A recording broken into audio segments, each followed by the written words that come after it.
I've heard rumors about, Rick Fox, and Rick Fox was not on this plane. So, we got to stop putting people on this helicopter that weren't there. Rick Fox was not among the people who perished in this plane. However, I did hear that there may have been another coach. Yeah, it was another coach on there. Another coach on this helicopter. So what we want to do in order to honor what Kobe Bryant was in all his career is really to talk about Kobe Bryant and all the things he was able to accomplish in his amazing career in basketball. So I'm going to pass it over to the guru. Man. Guru, how did Kobe Bryant impact you just as a player growing up watching the Lakers and him just evolve? It was rough for me. Because when I first got news of the passing, we were in the group text. Mm-hmm. And like we discussed off camera, the first thing I thought was, this has got to be a hoax. You get those celebrity hoaxes all the time, so you just don't want to believe those, right? Mm-hmm. Once it was confirmed, I legit got a tear in my eye and a lump in my throat when I heard that. And there's so many memories. Being from North Carolina, and Kobe was he was drafted by the Charlotte Hornets, and Kobe was like, I ain't playing them. And so they did a draft day trade and traded him out to LA, and he spent 20 glorious years in LA. As a Hornet fan, I'm like, you steal. But he was amazing. Kobe Bryant was this discipline personified. His discipline was like MJ on the court. He was a magician. He did it all. But I was on Snowman in the Morning with Brian Snow, and he said that, and I told him, I think that everything that Kobe wanted to do in his life, he did it. He became an NBA. He was a high school star, NBA star, 6 championships, 3 gold medals, and all of that, he became the greatest thing that any one man could be as a father. Mm-hmm. And I'll say this: one of the things that pissed me off about all the coverage, CNN, I think, was the first news outlet. TMZ.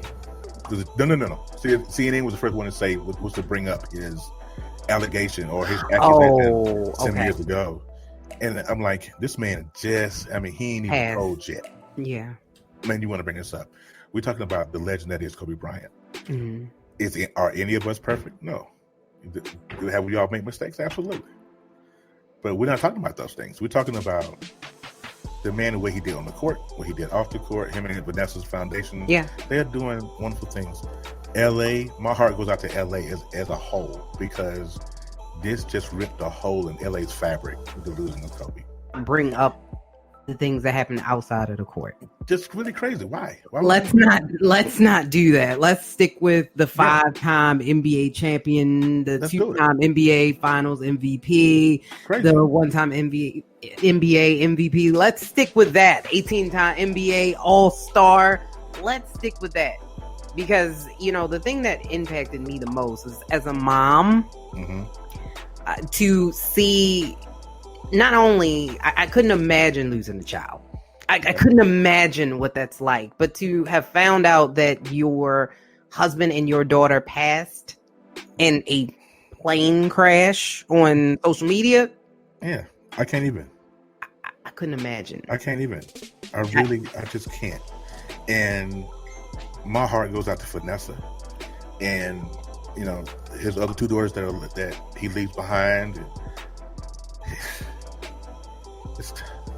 I tell you, legit, like, I was darn near in tears earlier. Like, and I wasn't even I'm not even a Lakers fan like that. But I know people who are, and it was just it hit me like a ton of bricks, because I want to accomplish everything that I want to in my life, and how I let some setbacks keep me from doing that.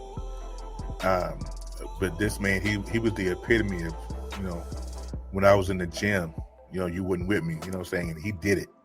Right. Kobe, he lived his life his way, and yes, we're mourning as a country as a whole, as a people, we're hurting.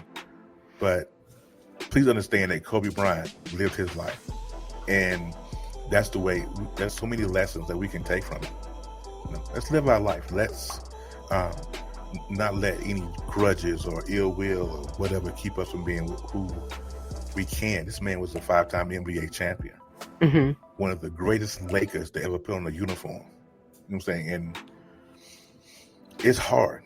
It's hard. Even sitting here talking about it, I'm choked up because it's like gone too soon. He's 41. I'm 44. So it's hard. It's hard. But him and his babies, yeah, that's rough. Yeah, that's rough. I think that's what did it for me. Yeah.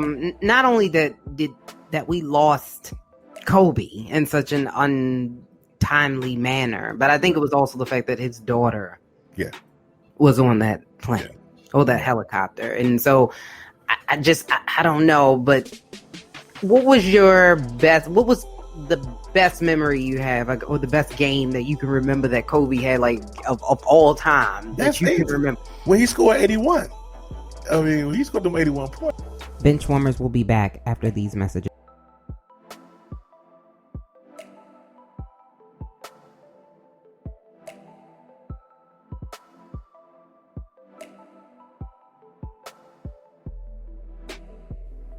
The show will resume. Thank you for tuning in. Thanks, baby. That, and when he did it, and he scored, I think it was 60-something in Madison Square Garden. 81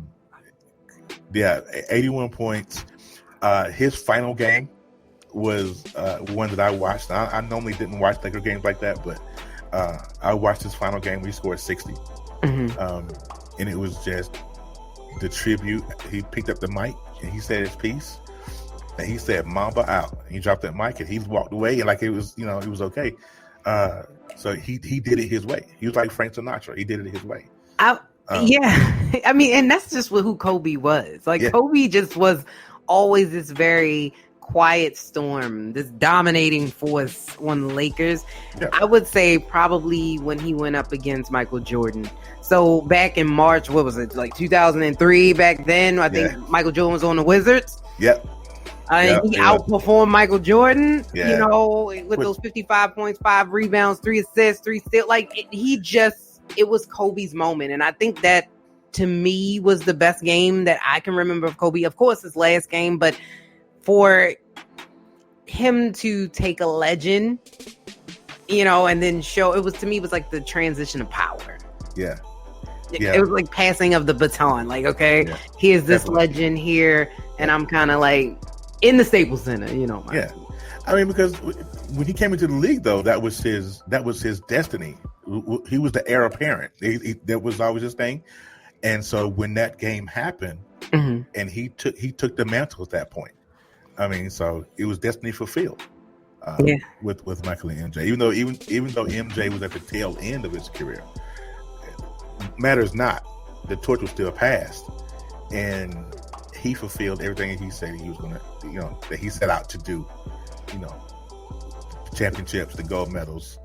I mean, I am proud.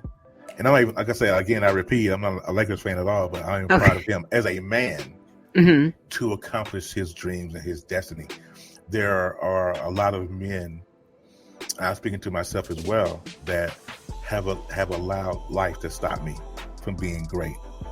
So even though this is tragic, let us remember that we still have a destiny and we still have goals to realize. And we can't allow things to stop us. Like I said before, Kobe lived his life. He lived it well. He did it just the way he wanted to. Why can't we live our life like that? Kobe got his flowers while he was living. When he did his last year in the NBA, he did his tour. The people loved him. So it should be, like I said, even though it's tragic, there should be a celebration for this man's life because he made a contribution to the community. More than basketball. He did, and I think that we'll see him. He'll definitely be a Hall of Famer. Oh yeah, first ballot. It's not even gonna be I think he isn't he close. Isn't he up for it? I'm not sure. I think he hasn't been retired long enough. He only retired in 16. You got to be retired a certain number of years before you can be considered, I think. I think he's eligible in like 2 years or something like that. Or 2 weeks. I'm sorry. I think he's eligible in 2 weeks. Really? I think so, yeah. I mean, yeah. He'll get that easy. He'll get that easy. Yeah, and it's not even just because he passed. I think that he'll get it because he deserved it. Yeah, absolutely. I don't think nobody would ever question that or would ever doubt his Hall of Fame status because of his stats. Mm-hmm. I mean, he did it with Shaq, did it without Shaq. I mean, he got his stuff. Kobe was the man. I remember watching the game where he tore his Achilles.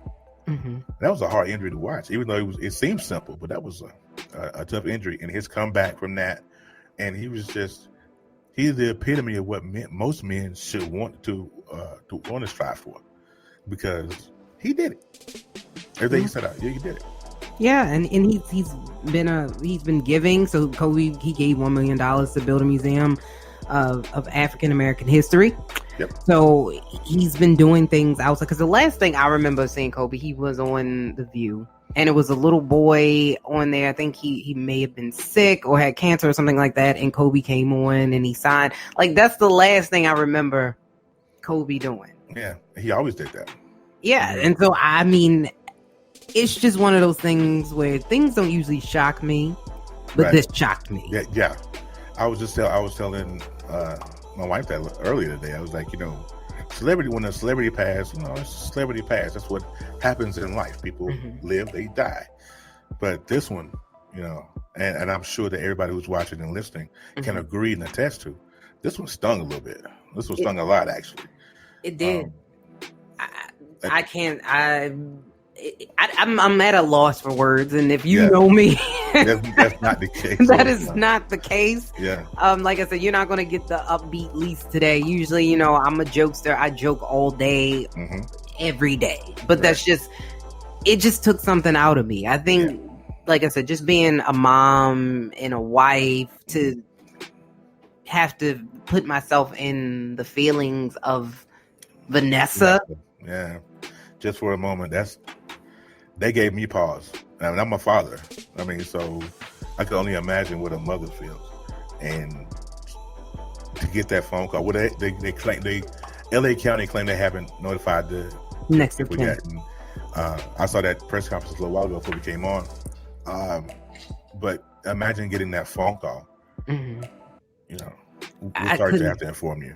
Like I said, I couldn't imagine getting that. But like I said, he's a legend in every sense of the word. I know that LeBron James just passed him, but it's so surreal to me. It does. It is surreal. Very surreal. Yeah, and to see all the celebrities and the outpouring of this, like, the respect that he had. Benchwarmers will resume after these messages.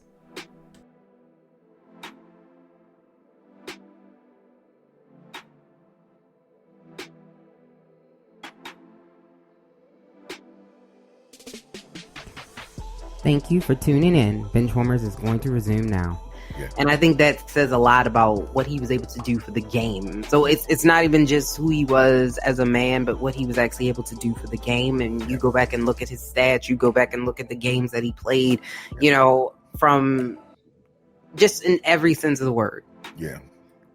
Just an amazing man, an amazing player, an amazing father. He will be missed. Mm-hmm. So let me go ahead and give my shout out and RIP to Kobe, Gigi. My prayers go out to Vanessa, the family, and everybody who was close to Kobe.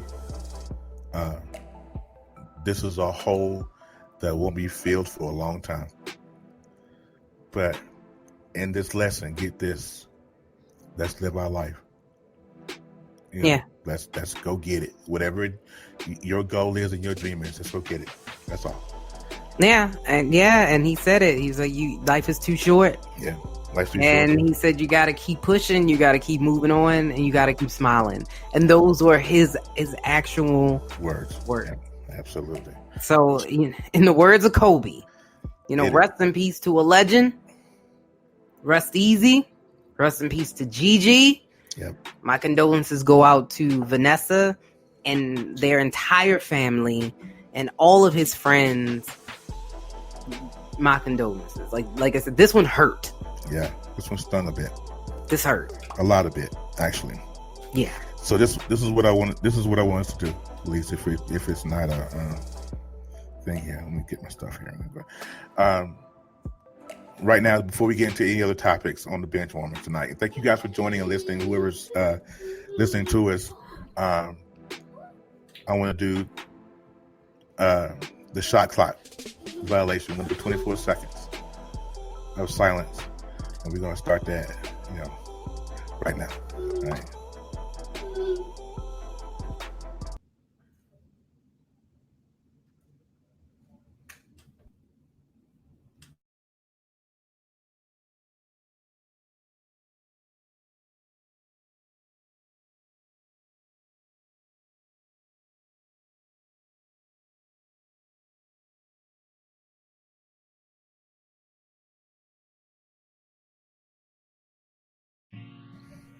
GG.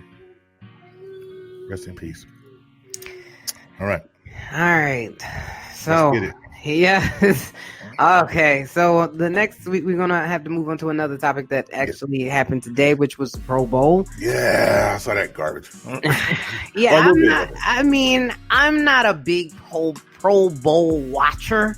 Yeah. Because, like I said, it's a game, but it's not really a game. You know what I mean? Like, it's more like a trophy.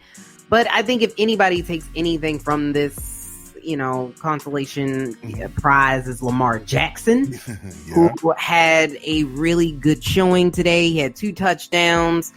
I mean, he did have 1 interception. He threw for 185 yards. He didn't run very much, so most of these yards were gone in the air. I think he ran maybe twice.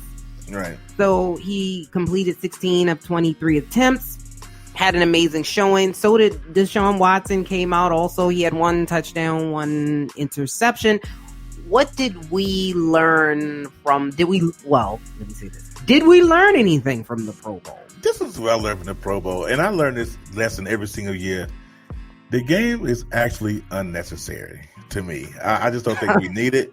Okay. Just like the preseason. I don't think we need it. I mean, like, what's the point? I mean, the Pro Bowl maybe, the preseason, I don't know. Yeah, no. Pro Bowl, I mean, if I myself gives you an opportunity. So if you not a starter, I think it gives you a shot to be on a team. It's so I think consolation prize. It's just like you said about the Pro Bowl. It's a consolation prize. Listen, all you got to do, all the NFL has to do, is to send these guys certificates in the mail, like they did the kids in the 5th grade. Thank you for participating. Here's your medal. That's kind of what I'm saying. The Pro Bowl is actually not necessary. So think about this for a second. Okay. If Lamar Jackson, who is a pride and joy of Baltimore, he is the baby Yoda. Baby Yoda, yeah. Now think about this. Had he ran in this game and tore ACL, don't you say that? I'm just saying, things happen. And tore, Lord forbid, it's over now, but he made it through. But I'm just saying, had he gotten in this game and tore ACL, the fans of Baltimore will be pissed off at the Pro Bowl folks, right? Because of business, So I just really believe the Pro Bowl is unnecessary. Because everybody on the Pro Bowl roster is a star, so I can't say give the third stringers a chance to play. But the third string was Ryan Tannehill on, if I'm not mistaken, on the AFC side. Yeah, on the AFC side. So I mean, not really. Yeah, I mean they're all starters and they're all right. It's unnecessary. It's unneeded. Nobody. No, I don't.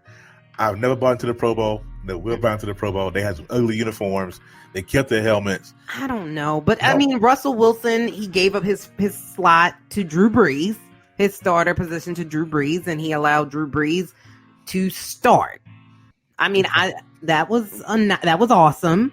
They both threw 4 touchdowns. So just to kind of run through some of the statistics for Russell Wilson, he had 78 yards, 1 touchdown. He actually attempted 11. He completed 5. Drew Brees attempted 7. He completed 4. He had 95 yards. 1 touchdown. Actually, Kirk Cousins. Yes, Kirk Cousins. Oh, threw for 181 yards, 2 touchdowns, 1 interception. He attempted 22 and he completed 13. Listen, you can shoot me stats all day about this Pro Bowl. It's just, for me, it was a waste of my eyes burned the whole time I watched it. Like, I can't. Let me turn this. I think I put it on. I think I ended up putting it on Endgame or Cars or something, just so I could not watch the Pro Bowl. Just, oh my god. Well, AFC won. If you didn't watch it, it was 38-33. I guess we didn't learn anything new from this. I think, to me, it just kind of cemented Lamar Jackson as MVP. So I think, of anything, if we learn, is Lamar Jackson is going to be the MVP of the league. Spoken like a true Ravens fan. Listen, we're going to talk about that too. So that's the next thing we're going to. Let me ask this. Okay. The winner of the Pro Bowl. What are the perks? What are the benefits? They get a little change. No, that's about it. I mean, because if you look at the NHL, okay, you look at bragging rights. Not really bragging rights, but if the winner of gets a home field advantage or whatever during the playoffs. Like no, I mean in the NFL it's bragging rights. Oh yeah, well that too. But if that's it, bragging rights. So like in the MLB, like in the baseball, if you go to if the NL or the AL wins the Hall of Fame, not Hall of Fame, the All-Star game. I can't talk today. It's all really messed up.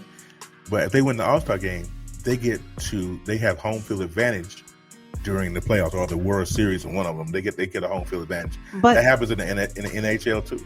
Yeah, but I mean, the 2 NFL teams, like, they get. I think the winner gets a bonus of $70,000, and the losing team gets $35,000. That's not. I mean, that's a damn good benefit to me. I could taste the bag too. What I'm just saying, as far as the sport is concerned, I don't know. I just the Pro Bowl. I hated it. Hated it. 3 snaps in the Z formation. I just ain't never really cared for them. I never really cared for the football. I mean, I agree with you. It was kind of. I'm not a big Pro Bowl watcher. Like I said, it's not. They're not going to play hard because they don't want to tear an ACL, right? Or anything else. Like they're not there to get injured, and that's why you didn't see Lamar Jackson run. But I think he ran like 6 times. Like that's all you're going to see because they're not going to want their top player to get injured at all. No, man. Let him get hurt, baby. It'll be the second coming if that boy got hurt. I'm telling you. No. Yeah, and I mean, and even the Kansas City Chiefs and San Francisco 49ers, they're going to get a little change too. So, for this Pro Bowl, or squaring off in the Super Bowl, they're going to get what, 124,000, and the losing team will get 62,000. So, yeah, it's even lucrative for the teams in the Super Bowl. So they're probably not going to get rid of it because the players are they're going to throw a fit. Yeah. If they get rid of it, they're going to toss a fit. Like, just I guess they got to have an all-star game of some sort or whatever. They do. But speaking of MVP, because you said spoken like a true Ravens fan, if Lamar Jackson is not your NFL MVP, then who is? Russell Wilson. Yeah. Why? But I think he had a stellar season. Okay. I think he was a couple of plays away from taking Seattle to the NFC Championship game, but Lamar just had a more stellar of a season. But isn't that the point? The person who has the best regular season, should be the MVP. Yeah, of course. Yeah, I mean, so Lamar's going to get regular season. I just really believe that he's going to win it.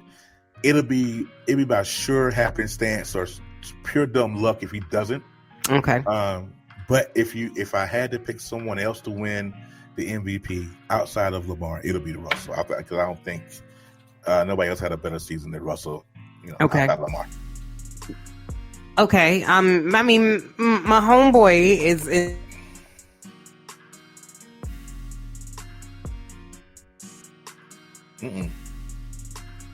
him easing season as well. And he had an injury, so he still has, numbers that kind of are very like a rival of people that played all season. So we're not going to throw my homeboy completely out of the loop. You know what? I mean, it's not a question. Like, Lamar Jackson is going to win MVP without a doubt. Again, like a true Ravens fan. I mean, if you had a vote, it would be easy. But I think it's, there's some people out here that don't feel like Lamar Jackson is that dude. I think that he is. He's been that dude all season. Well, if you look at the people that's betting on this, Lamar Jackson clearly on the spread is ahead of everybody. I don't know, and Lamar is like, I mean, there's a lot of people, but see, Patrick Mahomes took a hit with the whole Twitter thing. With you remember the Twitter the last week when, what did he say? It was on something he said on Twitter years ago. Okay, they bring it back up to make him out to be. I think it was George Zimmerman. I think it was somebody, but it was something controversial. I don't think that matters because are we looking at stats? Man, no. You know how this works. This is a popularity contest.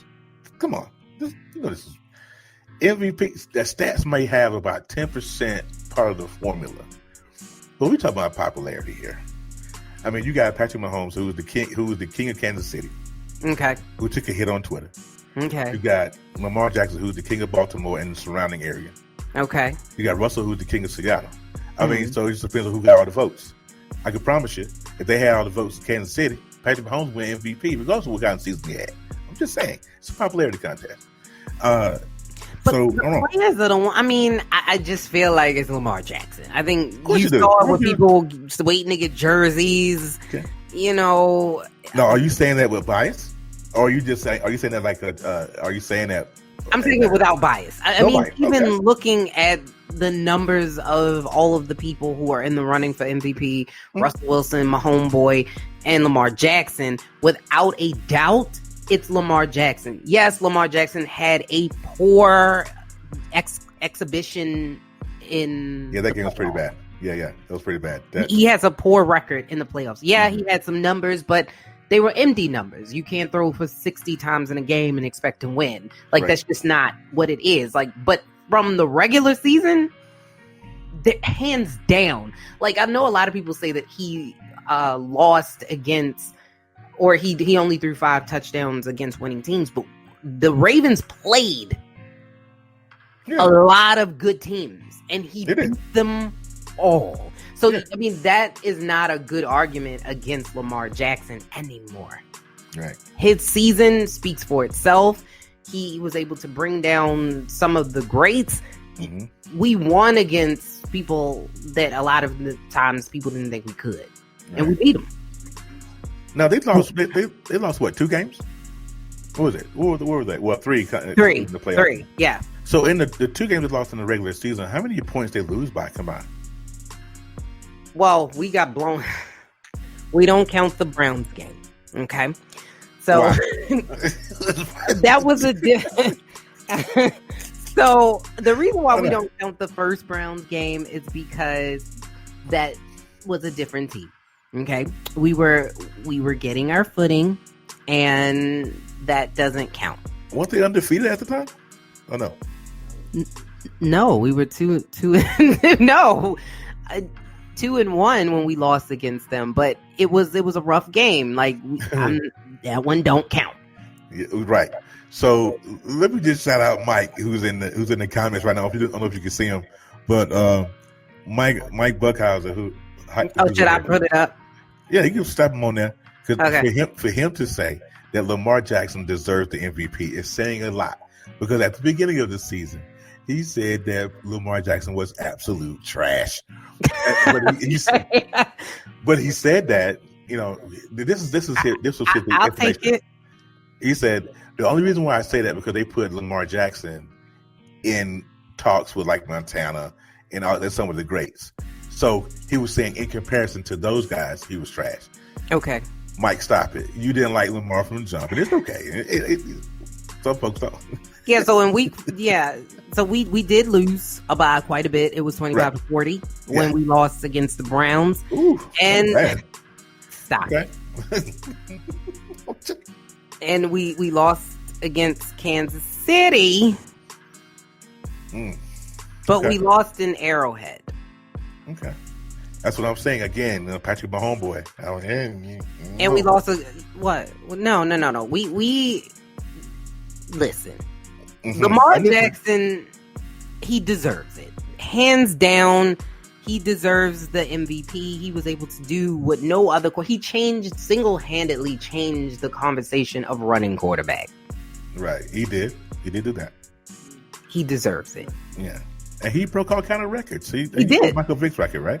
I mean, Lamar, the only knock that I have on Lamar, I'm going to be real with you. Can I be real with you for a minute? You can be real with me. The only knock I have on Lamar is that he will do something to his head. That's crazy. Them braids, he's too old for that. I'm just saying, I ain't knocking his hair. I love it, Lamar. I love it. You keep doing what you want to do. Shout out to Lamar Jackson. I'm just saying. Shout out to Lamar Jackson. Mike, get rid of them plaits, though. You welcome here. You can wear any kind of plaits or braid you want on this platform. I'm just saying. Even though he says because a running quarterback will never do well in the postseason, but that's saying a lot from a Kansas City, because Patrick Mahomes sort of is in the same bloodline. Yeah, he's in the same vein. That's for sure. He's in the same bloodline. Yeah, he's in the same bloodline. So I hope you got. And I'm rooting for Kansas City. I'm not. I'm rooting for Kansas City, but like I said, I think the 49ers pull this out. I just feel like with their defense, when you look at the defense, and it looks like Kansas City has given up more yards to tight ends this season. I don't see it. Yeah, I don't see it. I think Kittle will have a big game. I don't see it. I'm sorry. I'm hoping for it for Mahomesy, because Mahomesy, that's my boy. You don't get his boy. It's my homie. Yeah, that's my homeboy, Mahomesy. He's my dude. He like a little brother to me. He was a 4.8, but he's a running quarterback. I mean, he's a running quarterback not by the speed, but right? Simply by what he does. I mean, he does run. Him running a 4.8 don't mean jack. I ran a 5.7 in the 40 when I was in high school. Didn't mean I was a running back. I was a fullback. I would have loved to have seen that. No, you wouldn't. It was sad. No. I would have loved to have seen it. No, I was a Chris Berman. Footage? I'm gonna Google it. What high school did you go to? No, because it wasn't. Girl, we were black and white back then. I don't care if it looks like. I don't care what it looks like. If it looks like the Mickey, the first Mickey, I'm gonna find it. It's that the film wheel, and it's that black and white. You don't want to see that. I do. But speaking of a quarterback, is Eli Manning a Hall of Famer? Yes. Okay. Wait a minute. Let's talk. Bring in another Raven. So if Eli Manning is a Hall of Famer, is Joe Flacco also a Hall of Famer? Why not? Then is everybody a Hall of Famer? No. Okay, let's put everybody in there. Then Kirk Cousins, and let's put everybody in there. Then we're putting everybody in there. We can't put everybody in there. We're gonna put everybody in there. No. Yeah, we are. I think Eli, he's gonna be a Hall of Famer because he's a Manning. Again, it goes back to what I said earlier. This is a popularity contest. As soon as his name hit the ballot, I promise you, they'll vote him in because he's a Manning. Okay. He'll be a third-generation Hall of Famer. Isn't Archie a Hall of Famer? Archie's not a Hall of Famer? I think Archie is a Hall of Famer, yeah. And then Peyton would definitely be a Hall of Famer. Oh, no, yeah, Peyton. And then you put Eli in there. He's the best of all time. Like, come on now. Like, I would say Peyton is one of the best of all time, of course. With his big head. Leave him alone. It doesn't matter how big. It doesn't matter how big his head is. Discount double check. And we're talking about his cranium. Yeah, yeah. Yeah. He gave his mama fits when she had him. I promise. That head is for real. Stop. Allegedly. Stop. Just saying. Allegedly. But what I will say is that I don't know. I don't know. Is it about winning? Because the only thing I really hear about Eli Manning that puts him in the running of a Hall of Famer is the fact that he won 2 Super Bowls. Is that enough? Is that enough? It depends on who you. For me, yes. If I was a Hall of Fame voter, yeah, I'd vote him in. Yeah, I would, because he had an illustrious career until New York went down, right? Okay. And then once, what's the coach? I can't think of his name right now. What was the coach's name? What coach are you referring to? The Giants. The coach now? No, old school coach. I'm confused. Why is his name eludes me right now? The mean one. Joe Judd? Who? What are you talking about? The coach for the Giants. Which coach? The old school coach. I can't think of his name. Yeah. Oh my God, it eludes me. Who's the coach now? Joe Judd. Who's the coach before him? Is it no? You talking about when they won the championship? Mm-hmm. I can't think of his name. Tom Coughlin. That's it, dude. Yeah, that's him. So he was under Tom Coughlin for the longest time. So he kind of kept it. Tom Coughlin to Eli Manning was Belichick to Brady. That's kind of how it was. They were that type shit. Thank you, Mike. 30 seconds late, but it's okay. We got you. But, We got it. We a little late, but we got it. But he ran a type ship. He never had any kind of. He had some down years, but he came through in the clutch. So if you look at all the Hall of Famers that are in the Hall of Fame, they came through in the clutch. They were big time stars, whatever. I think Eli fits the bill. I'm not saying that he's a unanimous Hall of Famer. I'm not saying that. Okay. I think that he'll get in by the skin of his butt cheeks, but I'm just saying he's getting in there. He's getting in the Hall of Fame because that name Manning. I don't care what nobody say to you. That name Manning carries a lot of weight in the NFL. So you're not going to have Archie and Peyton as a Hall of Famer, and the son won 2 Super Bowls. He don't get in the Hall of Fame. Not going to happen. Let's think about it logically. Okay. So he's gonna get in there. Like I said, he's not a unanimous, not by a long shot. But he's going to get in there. He's going to get in. Okay. Yeah. I mean, if you say so, I mean, yeah. Mike does have a point, or Michael does have a point about the only other quarterback that has 2 Super Bowl wins and not in the Hall of Fame is Jim Puckett. So, yeah, he's probably going in there. Do I think he should go in there? No. And then if that's the case, like I said, you might as well put Joe in there. Joe got the stats. He has 1 Super Bowl. Phillip Rivers is definitely, he doesn't have, I think Phillip Rivers is a better quarterback. But he would never sit inside of the Hall of Fame. Phillip Rivers will never go to the Hall of Fame. I don't think so. What have you done for me lately? He ain't done nothing. What has he done? Phillip Rivers has taken that team to the playoffs. When the last time? I mean, it's not about the last time. It's overall. This is the Hall of Fame is not about yesterday. It's about your career. Right. And how many playoff wins he got? How many Super Bowls he got? We're C. No. But how many Super Bowls does Dan Marino have? Doesn't matter, but it does matter. It does matter. But Dan Marino. See, you know what? I knew you were going to bring up Dan Marino, and Dan Marino is a different case. It's a different time. Think about it. It's a different time. I agree with that. But if you look at Phillip Rivers' numbers, you're going to tell me Phillip Rivers is not deserving. Eli Manning, if you're going to put Eli Manning in the Hall of Fame, you might as well put Phillip Rivers in there because Eli Manning ruined Phillip Rivers' career. Okay. Period. I agree with that. Yeah. Phillip Rivers in New York. Maybe New York has 4 championships instead of 2. Yeah, I agree with you there. I'm just saying. Tough market, different team. I'm just saying. Like, let's not knock Phillip. Phillip is dope. Now let's talk about some more sad. This is a sad news. So, another Washington native. Delonte West and Antonio Brown. What can be done? Because a lot of people are urging the NBA to reach out to Delonte West. Is it up to the NBA in order to reach out to him to help him? I don't think so. I heard that, or I read that somewhere where people are pleading the NBA to help Delonte, and I just no. I think now with Delonte is a different circumstance because he has a mental illness. Okay, so I think it's a different circumstance.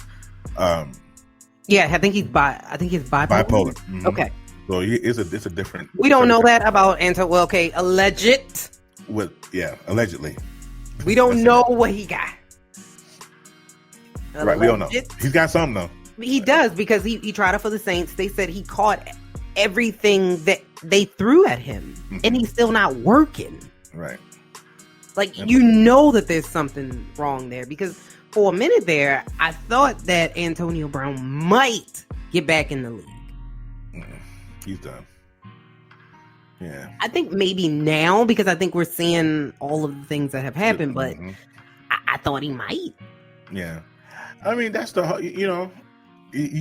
Antonio Brown was one of those receivers that he could have been great. He could have been a Jerry Rice, a Larry Fitzgerald type great. You know what I'm saying? Chris Carter, Randy Moss, those folks. But I don't know if his ego got the best of him. I'm not really sure what happened to Antonio. But when he was in Pittsburgh, he was making, he was a receiver that can count on. He won championships in Pittsburgh. I mean, so I don't know what happened. I don't know. Antonio is he's on a level all by himself. Now Delonte, I saw his video, the video of him on the side of the street, and it's a sad case. Okay. And I do believe that the NBA maybe should reach out, or somebody in Delonte's family should reach out to the NBA and be like, "Hey, could you help him?" But it's one of those things to where, as adults, we make our own choices. And you hear that saying when you're coming up, "This your bed, now lie in it." And I think he might have burnt some bridges. We don't know the whole story with Delonte. He might have burnt some bridges. I mean, with this whole thing with the rumor that he slept with LeBron's mommy, alleged. As I say rumor and alleged before I said it, but we don't really know. He could have got blackballed behind that. He could have. I mean, there's a lot of things that could happen. We just don't know. And so you see, the NBA I haven't heard anything about the NBA moving forward to try to help him, or the NFL helping Antonio. With Antonio, he made his bed. I mean, all the drama he caused with the Raiders, Pittsburgh. He goes to New England. He gets some stuff. You make that's why it's important that we make kind of the correct decisions as adults, because this stuff, it pays dividends or doesn't pay dividends depending on how it works out. If you do what you do. Yeah. But speaking of NBA, so the NBA All-Star Game picks are out. Are you shocked by this for the third consecutive year? The Greek Freak, Giannis, and LeBron James will face off as team captains in the All-Star Game. Are you shocked by this lineup? Is there anything that stands out to you about this lineup? The only thing that stands out to me is that Jimmy Butler didn't get picked as a starter. Okay. Outside of that, though, I think it's it's right. The people that are there should be there. Okay.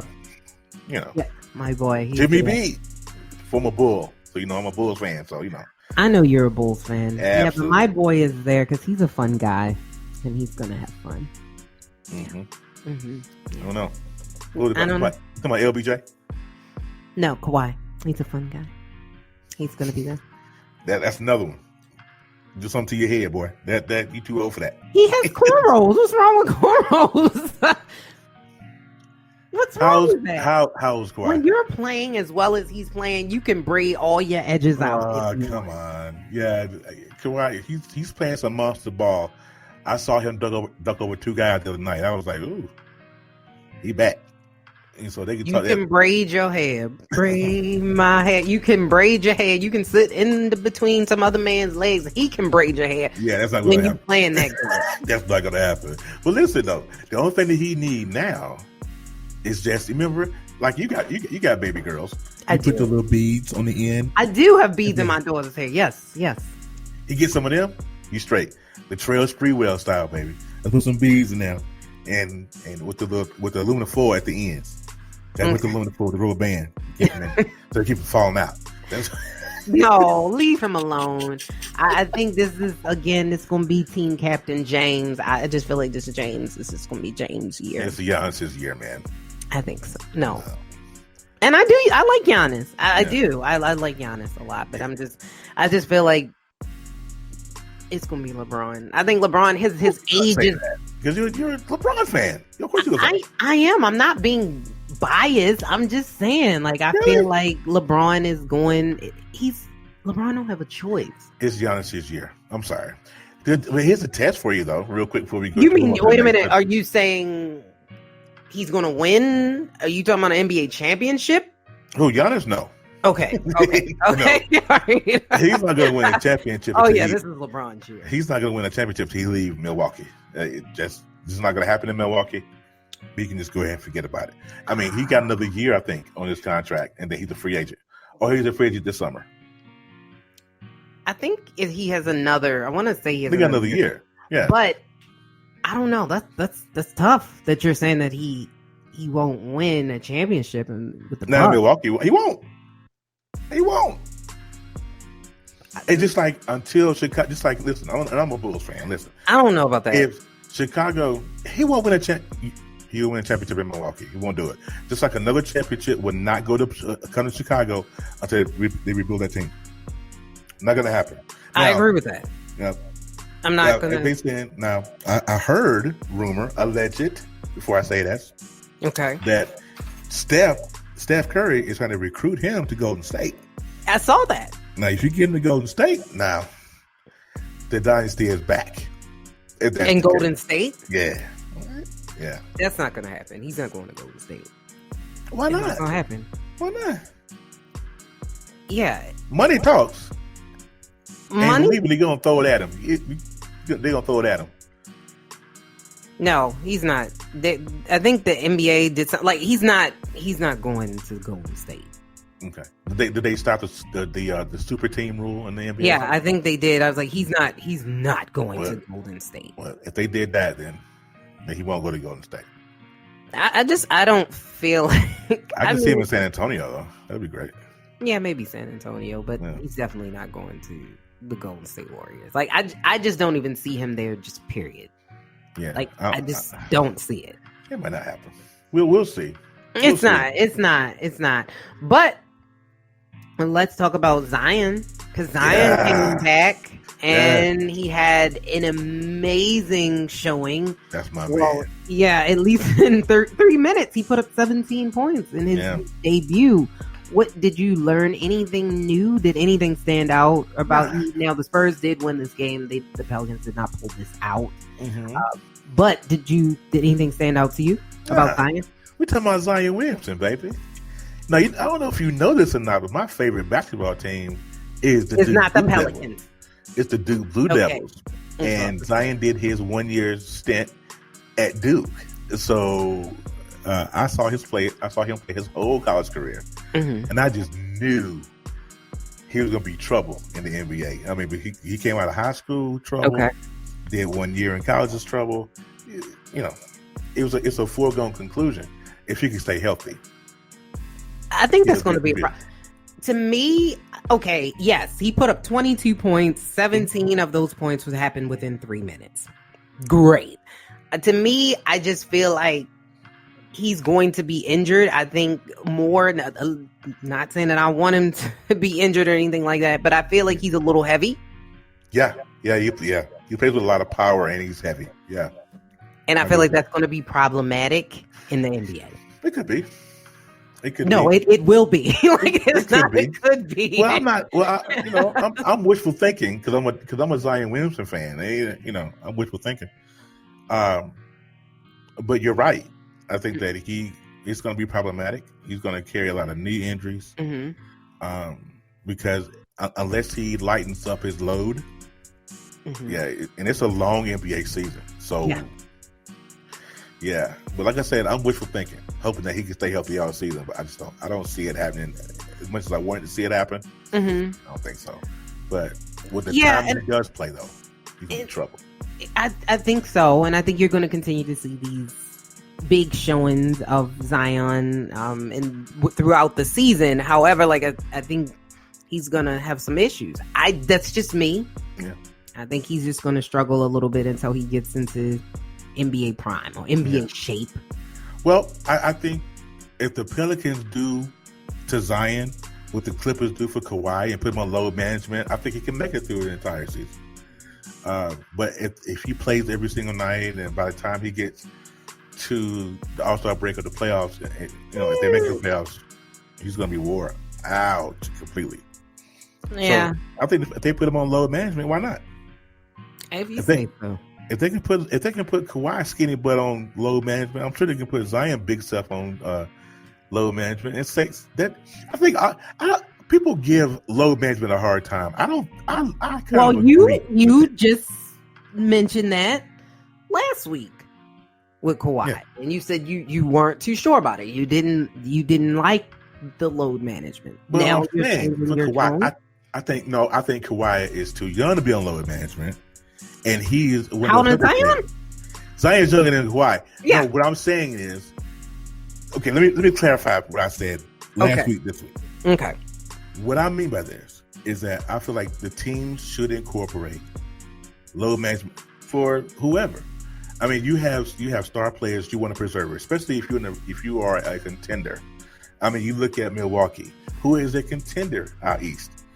If you put Giannis on load management, you're going to preserve him all season. You get to the playoffs. I think it's not a bad thing. It's when you abuse it. It's when it gets tricky. Okay. So if you're playing a stretch of 4 or 5 games and you're playing, the basement teams in your schedule that week, and you put somebody on load management, that kind of makes sense because you're saving for the higher tier teams. So load management, to me, to clarify from last week, isn't a bad thing if you don't abuse it.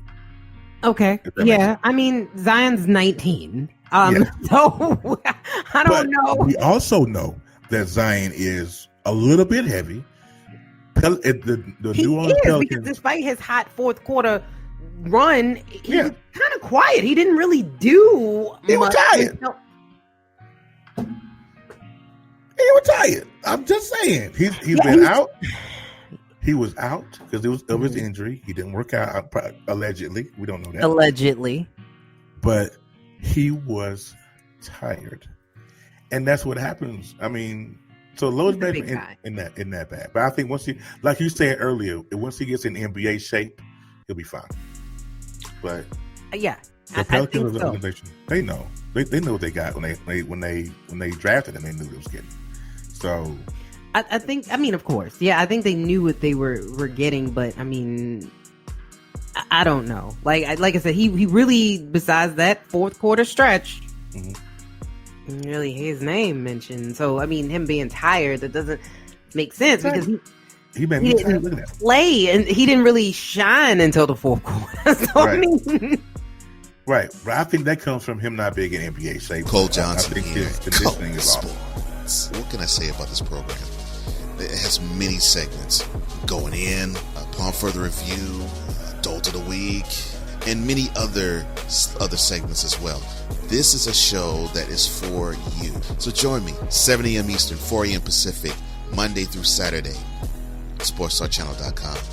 Cole Sports.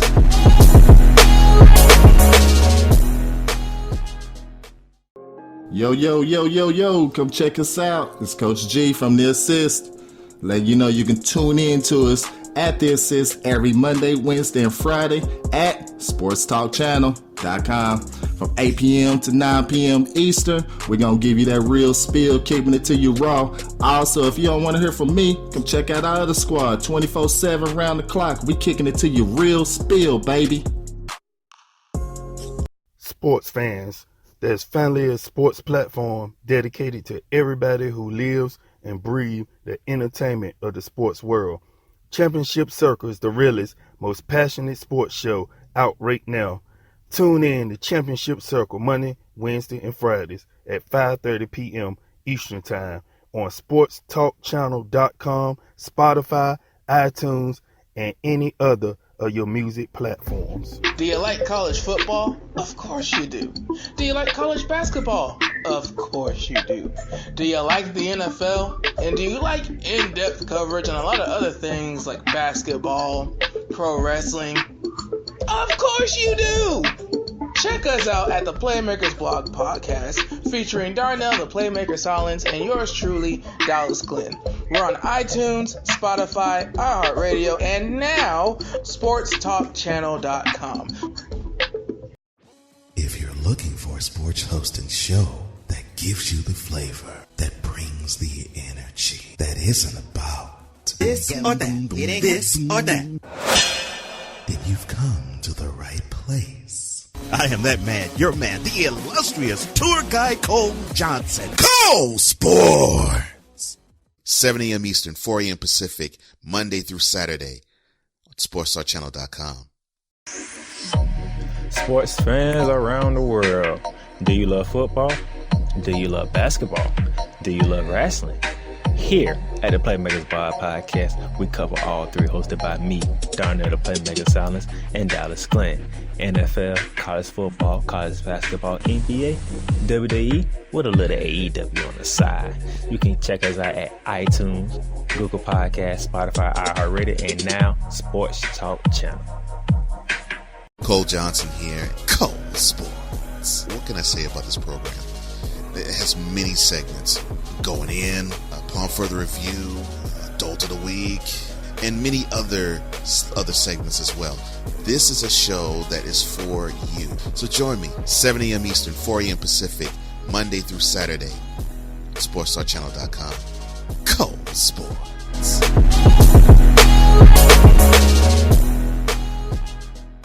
Cole Johnson here, Cole Sports. What can I say about this program? It has many segments going in, upon further review, Adult of the Week, and many other segments as well. This is a show that is for you. So join me, 7 a.m. Eastern, 4 a.m. Pacific, Monday through Saturday, SportsStarChannel.com. Cole Sports.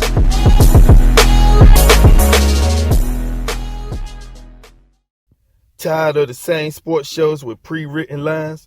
Tired of sports shows that are scared to say what's really on their mind? Then tune into Championship Circle, hosted by Cordell Bowser, one of the newest sports shows of the new decade. Tune in Monday, Wednesday, and Friday at 5:30 p.m. on SportsTalkChannel.com. Also can be found on Spotify, iTunes, and any other major music platform. Championship Circle. Hey, welcome to The Bench. Do you want the livest and funniest sports talk entertainment? Well, have I got something for you. Join me, Lise Winnie, and Terry Little, the Guru, on The Benchwarmer Show on the Sports Talk channel on Spreaker each and every Tuesday at 5 p.m. Eastern Standard, so you can get your sports talk with a big dose of comedy all the way from the bench. Welcome to Opinionated Facts. I am 1/3 of your Opinionated Facts host. I am Red, known as B Rude, as Coach Rudy, a couple names that I like to give myself other than the Republican of Sports Talk Radio, whatever my co-host gives you, B-Way. He is still under the weather. We came to you last week. He a little more under the weather. B-Way was under the weather, and he didn't want to play in the flu game like Mike. He said he didn't have it. So he's sitting out today, but we have special guest in the building. Honorary host. He's actually so if I'm 1/3 and then Brandon Way's 2/3 and Jack is 3/3 of the group, he's that little tiny bit left over, that 0.1% host. He filled in. It's been a while since he filled in, man. It's been a while since you've been gone. You haven't been back for a while. We've asked him to come back a few times, and he's been busy. He's been working. He's been doing this. He's been doing that. But he's back today. So he's filling in, and it's just him and I, also better known as my big little brother, because we're actually brothers. We're real brothers. That's Mr. Samar S. Rude. What's up? He's downplaying my. I'm like the fourth member of the Heatles. So they LeBron, D Wade, and Bosh, but I'm Ray Allen. I come through in the clutch.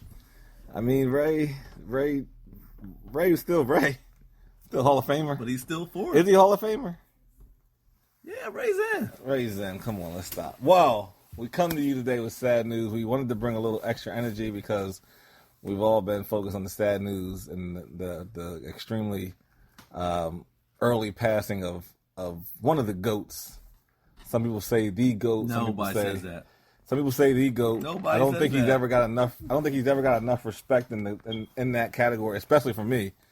But the Kobe Bryant passing is set the sports world ablaze, basically, and it's just all you're seeing on the news. You're seeing it every channel. We are going to talk about it and touch on it. We're not going to spend the entire time on it just because we do not want to just keep on beating a dead horse here. I mean,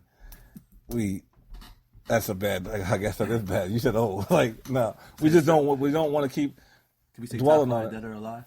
No, I'm not ready for that yet.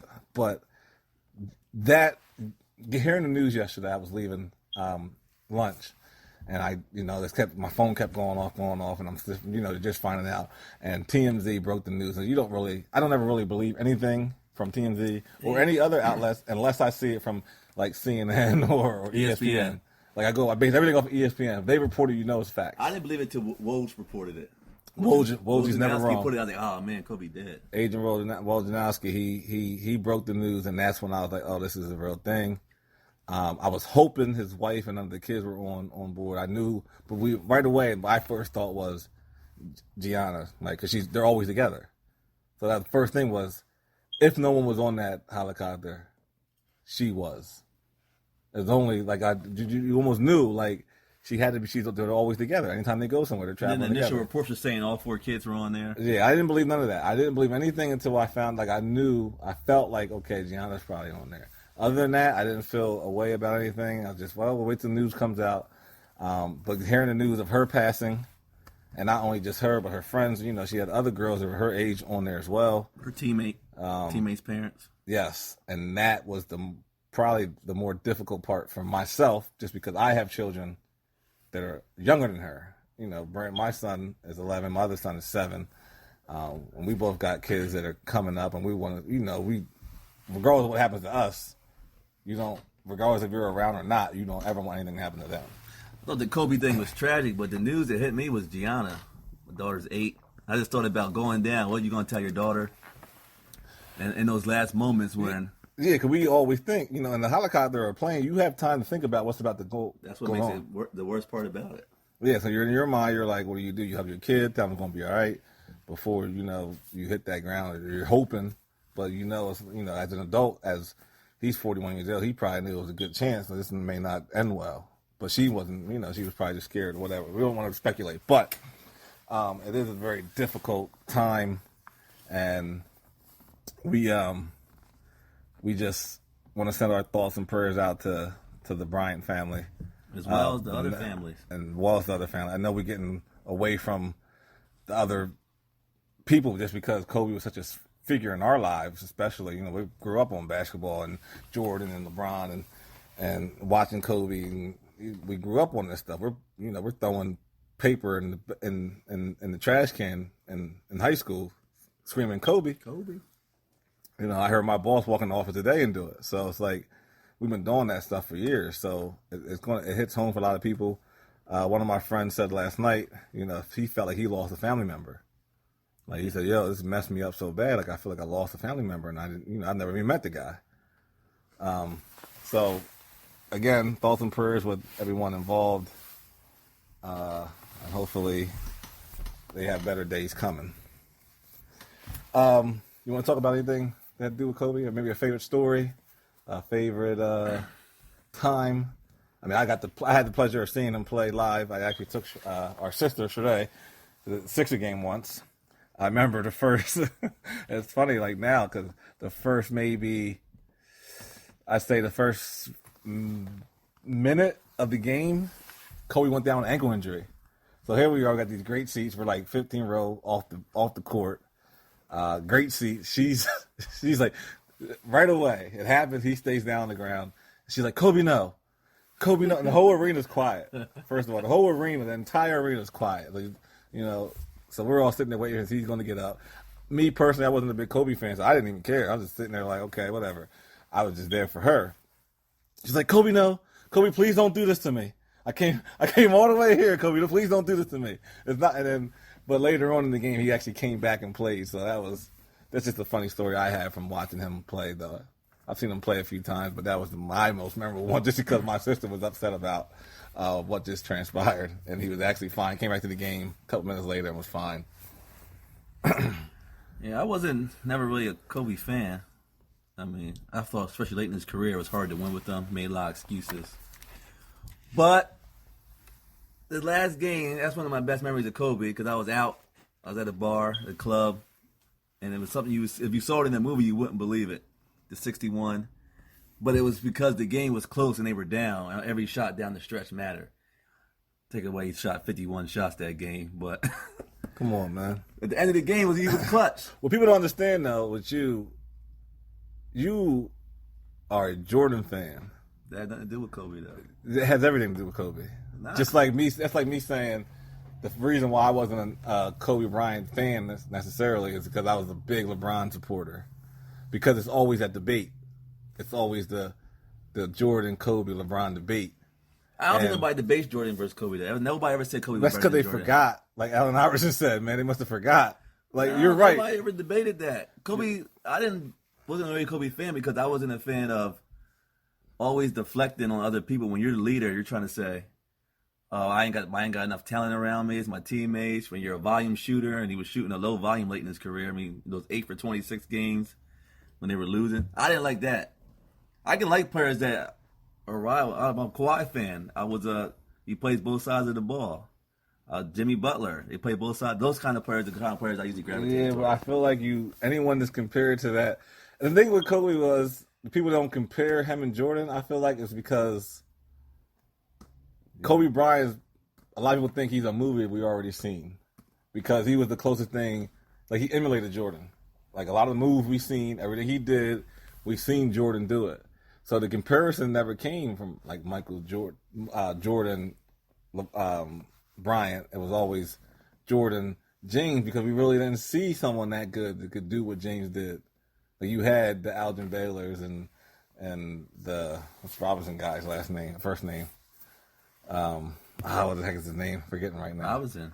Average triple double. Before Westbrook, obviously. I don't know why I'm having a blank here. It wasn't Robinson. Oscar Robertson. Oscar Robertson.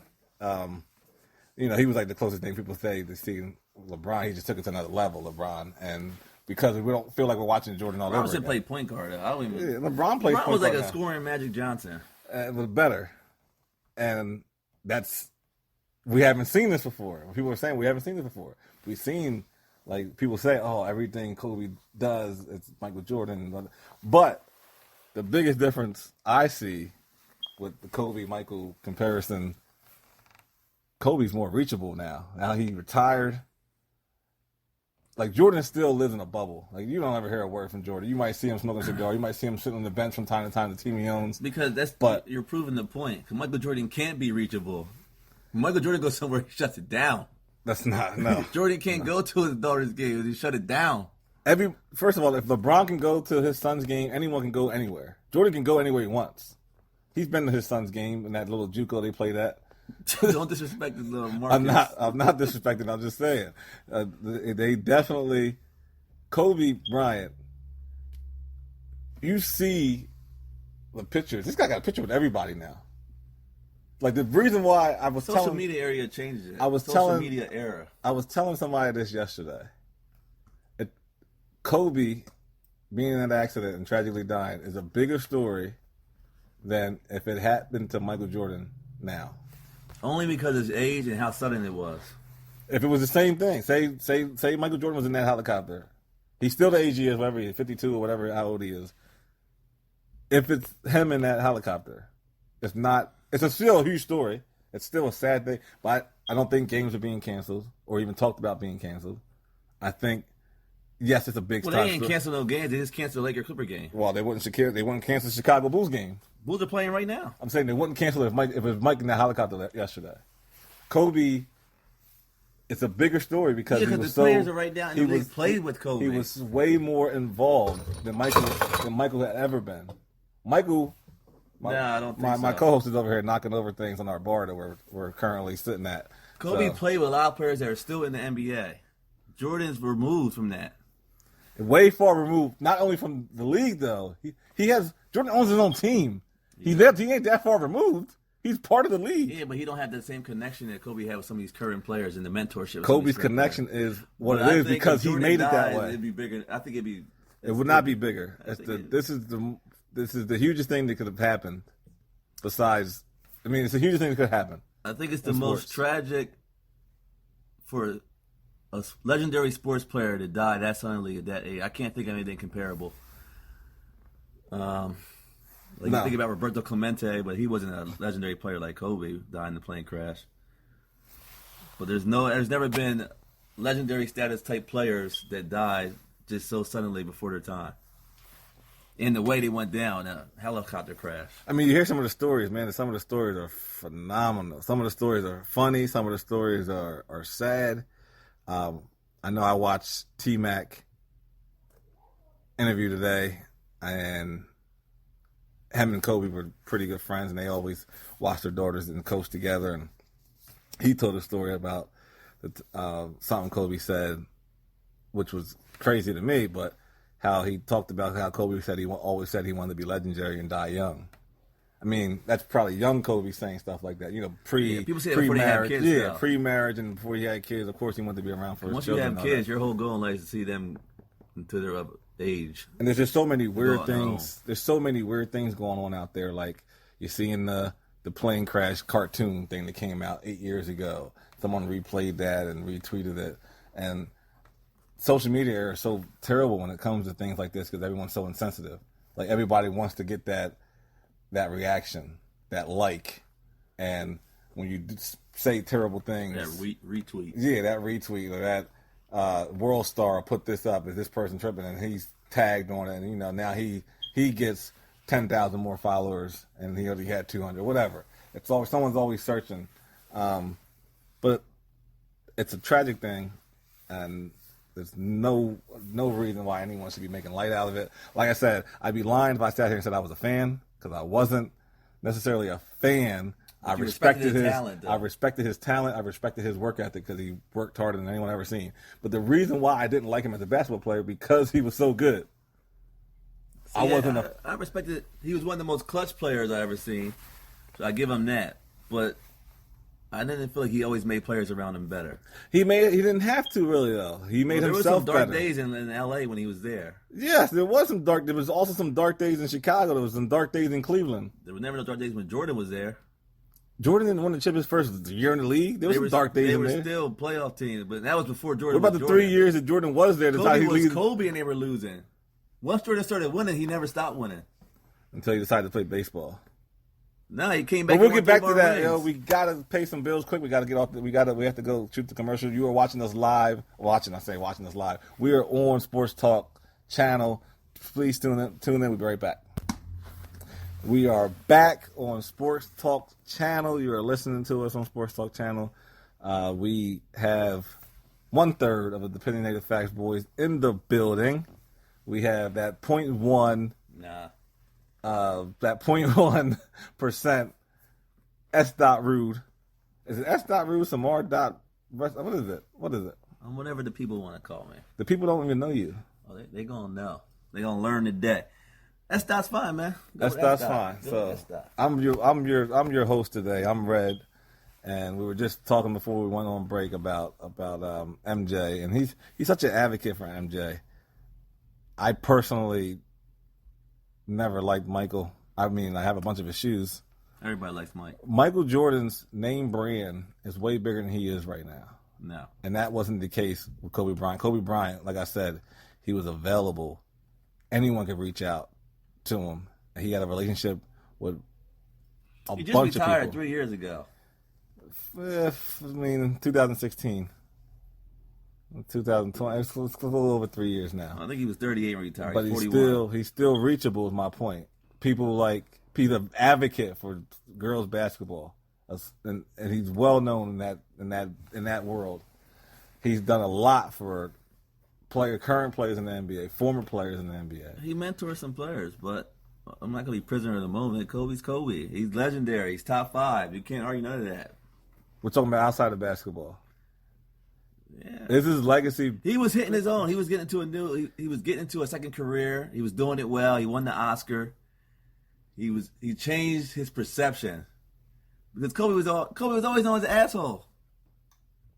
No, there's no way around it. Kobe was an asshole, man. I think the Mamba mentality had a way of it. Yeah, and now in his second career as being a father, a filmmaker, he was getting a new personality. He was being accepted for something different than he was as a basketball player.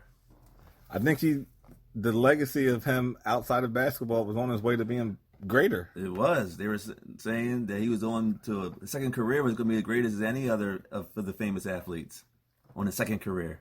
And his pride and joy, Gigi, man, she was well on her way to potentially being a star.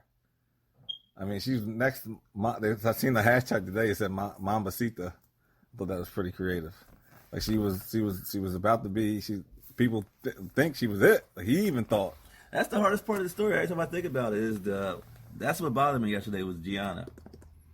That was the toughest part. It's not because she was going to be a good ball player, but just somebody's daughter. She had sisters that their lives are forever changed. Everybody's lives. LA. When I'm going. I'll be in LA actually here in the next 3 weeks. We're actually going to a Lakers game, so I know it's going to be a different time. I mean, there won't be Hill in 3 weeks.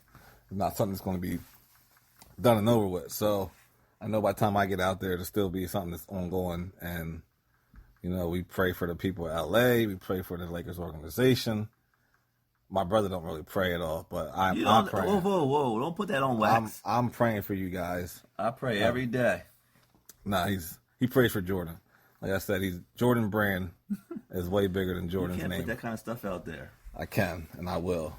I wanted to ask you a question because I feel like when I go through something, at my job, I'll get something like a family member passes away, God forbid, or anything like that. You get time off. You get 5 days, whatever it is, in a funeral day or whatever it may be at any company that you work for. The Lakers canceled Tuesday's game. Now they're playing the Clippers, so it would have been an all LA type theme. Do you agree with them canceling the game? I don't think they should have canceled it because it's a good scenario. It's for the sad situation is for the Lakers. Two LA teams are playing each other. But the people that had connections to them, we can't relate to. You got to think about if somebody close to you die or one of your best friends die. It would be tough to go to work. But sports has always been the place you go to get away from those problems. I feel like the players would have probably been the only time they didn't think about it in the last 24 hours if they would step on that court and play basketball. But I'm not going to speak for people going through tragedy that I can't relate to. The Lakers, it seemed like the Lakers didn't want to play. They were negotiating for hours, supposedly, and the Clippers honored the Lakers' wishes to cancel the game. So the NBA wanted to play, Clippers wanted to play. It seemed like the Lakers didn't want to play, which is understandable. They're the closest ones to Kobe, so it makes sense. I mean, everyone in that building, but Kobe played for the Lakers. He was around the I don't call it program for professional, but he was around the team a lot. He still goes to practices, still goes to games. Recently retired, still best friends with some of the people in the administrative. The owners, Jeannie Buss, seen him since he was 18 years old. So there's some deep connections there. So it's more understandable. But you wouldn't have canceled if it was your call. As a fan, I don't think it should have canceled. I think it would have been a good time for the players to get away from the thoughts of the tragedy. It would have been a good time for the fans to get away from the thoughts of the tragedy for a little bit to watch a highly competitive rivalry game. But there's bigger things in life than basketball, so I understand it. I'm not mad at it. I feel like I would have wanted to play. Kobe would have wanted to play. I'll tell you how shook up some people were about this, and then we can get off of the topic. Like I said, I'm 1/3 of Opinionated Facts, and you're an honorary guest, and you're welcome on the show anytime, at any point. Like I said, Brandon Way, our other co-host, is under the weather. He's feeling under the weather, so he wasn't able to be on today. But our other host, Jack, he said he couldn't talk about it. It was too emotional for him. He could relate to it though. And yeah, but at the end of the day, this is our job. Like, we were supposed to come on here and talk about it. He said he couldn't do it not because of Kobe, because of how Kobe died. And it was also, he said, his relationship with death is not what it needs to be. That kind of stuff. He didn't want to talk about it. Yes, and he knew it would be a big topic of conversation on the show. And he's not a Kobe fan. He was always a Carmelo Anthony fan. And he was an Iverson fan, a LeBron fan. He was never necessarily a Kobe fan while Kobe played. So for him to take the news the way he did, and he doesn't live in LA, he lives in Pennsylvania, and for him not to necessarily be a fan, and for him to take the news to the point where he just can't talk about it. He can't be on the show and talk about it. I mean, I respect it because everyone handles everything differently. I think you do have to mention how huge of a fan B-Way is of Kobe since the Lower Merion days. Yes, B-Way. The reason why our co-host Brandon Way, like I said, feeling under the weather, the death of Kobe is not the reason why he's not here. The reason why he's a Laker fan is because of Kobe. He followed Kobe when he got drafted. Kobe when he got drafted. He was a fan of Kobe. We lived pretty close to where Kobe played high school basketball at, in the suburbs of Philadelphia. So he was a fan since, Kobe took Brandy to the prom. But shame he couldn't be here to talk about that. Yeah, so he will be back, and I'm sure he'll give his take on it when he gets better. And he really wanted to be here, but he just could not muster up the strength to do so, and that is super fine. Traveling by helicopter. I mean, it's always been a way he traveled. He talked about it in multiple platforms. Yeah, he talked about it multiple times about how if I can make it here to there in 15 minutes, why would I jump in the vehicle and take an hour and a half when I could spend getting back here and potentially picking up my daughters from school and spending those 20 minutes in the car with them on the ride because I'm always on the road. It's a great point. I mean, I don't know if there's nothing wrong with flying by helicopter because we had one accident. You don't expect the plane was fine. They're just saying it isn't a question of the helicopter or any mechanical issue. It's the question of should they have been flying. Yeah, should they have been up there? And that's just, I don't want to have that conversation. I don't know enough about it, but I just bringing it up as far as traveling by helicopter. I don't know if I could ever get used to it, but then again, I don't know if I would ever have the means to do so anyway. Nah. So speaking of which, before we go off Kobe though, let's gotta say this out there to everybody out there sending out Kobe's alleged rape allegations on the day he passed away. I thought was sickening. That was the worst part besides the daughter. The news of the daughter passing, second to me, was everybody putting out one of the worst moments of somebody's life that was over 10 years ago, where he was never charged. I just think it's terrible. What kind of person does that on somebody? When the news first broke, CNN had on some lady. I'm not going to say her name. It may be unfair to her. But she mentioned it. She came on. She said what she said about Kobe and how great of a player he was, and then she went on to say like he wasn't perfect, and then she mentioned the rape allegation. That was the first person I heard bring it up as he passed. I wouldn't think you should mention it, but the people like the lady from the Washington Post that got suspended today, putting that she don't feel sorry for Kobe and putting out there all the articles from Boulder, Colorado when he had the rape allegations from a lady who ended up dropping the charges and taking a civil settlement, and she had 8 different semens. Well, I'm not talking about that. That's a terrible thing to bring up right now. I'm just saying, but he brought it up for Kobe.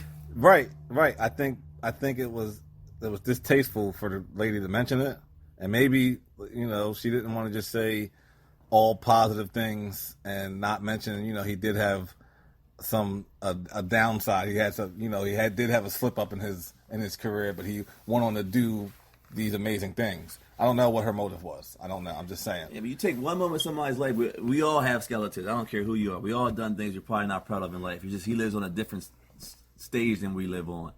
But to bring up that he was an adulterer and an alleged rapist is just terrible. And they're probably going to do when people like Ray Lewis die, and I don't know what kind of people think they need to bring up the worst part of somebody's life on the day they pass away. I just don't understand that way of thinking. How about, and this is, I get, as media, we have a certain obligation and we want to be the first to break certain news, even if we're wrong. Like, even if people in the media are wrong about certain news, they want to be the first to break it. So that I think them breaking news is more, they feel like it's more important than it being accurate. So TMZ coming out with the report first and breaking the news, and before any family members even knew about the chopper even going down. I know the police department out in LA had an issue with that. A lot of people did. They're talking about boycott TMZ. It's an ethical thing. And from a business standpoint, you think about TMZ and breaking news. TMZ got cited all day on every channel. CNN, ESPN, this news is broke by TMZ. That's what you wanted. That's what you're in the business for. That's how you make your revenue. So it's hard to fault them for breaking the news, because if you wait 1 minute, somebody's going to break it online, somebody's going to break it somewhere, and then all of a sudden you're not breaking news anymore. But coming from a ethical standpoint is that you never want to break news of something tragic before the next of kin or family's notified. I'm a firefighter. We've seen people getting tragic things, and the media ask us questions, and we never give them no information, because you don't want family members finding out about tragic news from another source. I agree. TMZ, they've always been pretty classless, though. I mean, them breaking the news wasn't a shocker to me, like, because they didn't wait for anyone to be notified. They wanted to be the first. Yeah, that's what you do in the news business. And I'm sure it's a discussion. I don't know if they had a discussion at TMZ, because they're not that kind of new organization, but say CNN finds out, they got to consider that. And there's more liability for them. They have to be right. Yeah. TMZ doesn't necessarily have to be right. They weren't always a legit media outlet either, but now that they kind of are big. They're a big deal. They're now. on the cusp of being a tabloid, but they actually do break news. And they get a lot of information. They get the video nobody gets, like Kareem Hunt, Ray Rice. They get it all first. They do. It's amazing they get the things that they get their hands on. Well, the reason they're first is because they don't have that. They don't have that ethical line where it's like, can we do this out there? Can I put Ray Rice hitting his girlfriend out there? Can I put this video out there before it's confirmed that it's real video? I mean, the thing is, they do break these stories, but then people break the same ones. It's like only one person can break it. Everybody else is just reporting it. They broke it. So you think CNN or somebody passes up on big major stories, and like rather than somebody else break that news and they just report on it? The thing is, you get somebody like ABC yesterday report that the 4 kids were on the plane, on the helicopter. That was terrible. And then they got to walk that back all day. Yeah. And how wrong they were to get called out. And that's terrible. And they're a reputable news source. When ABC says it, you're like, oh, man, it's a shame.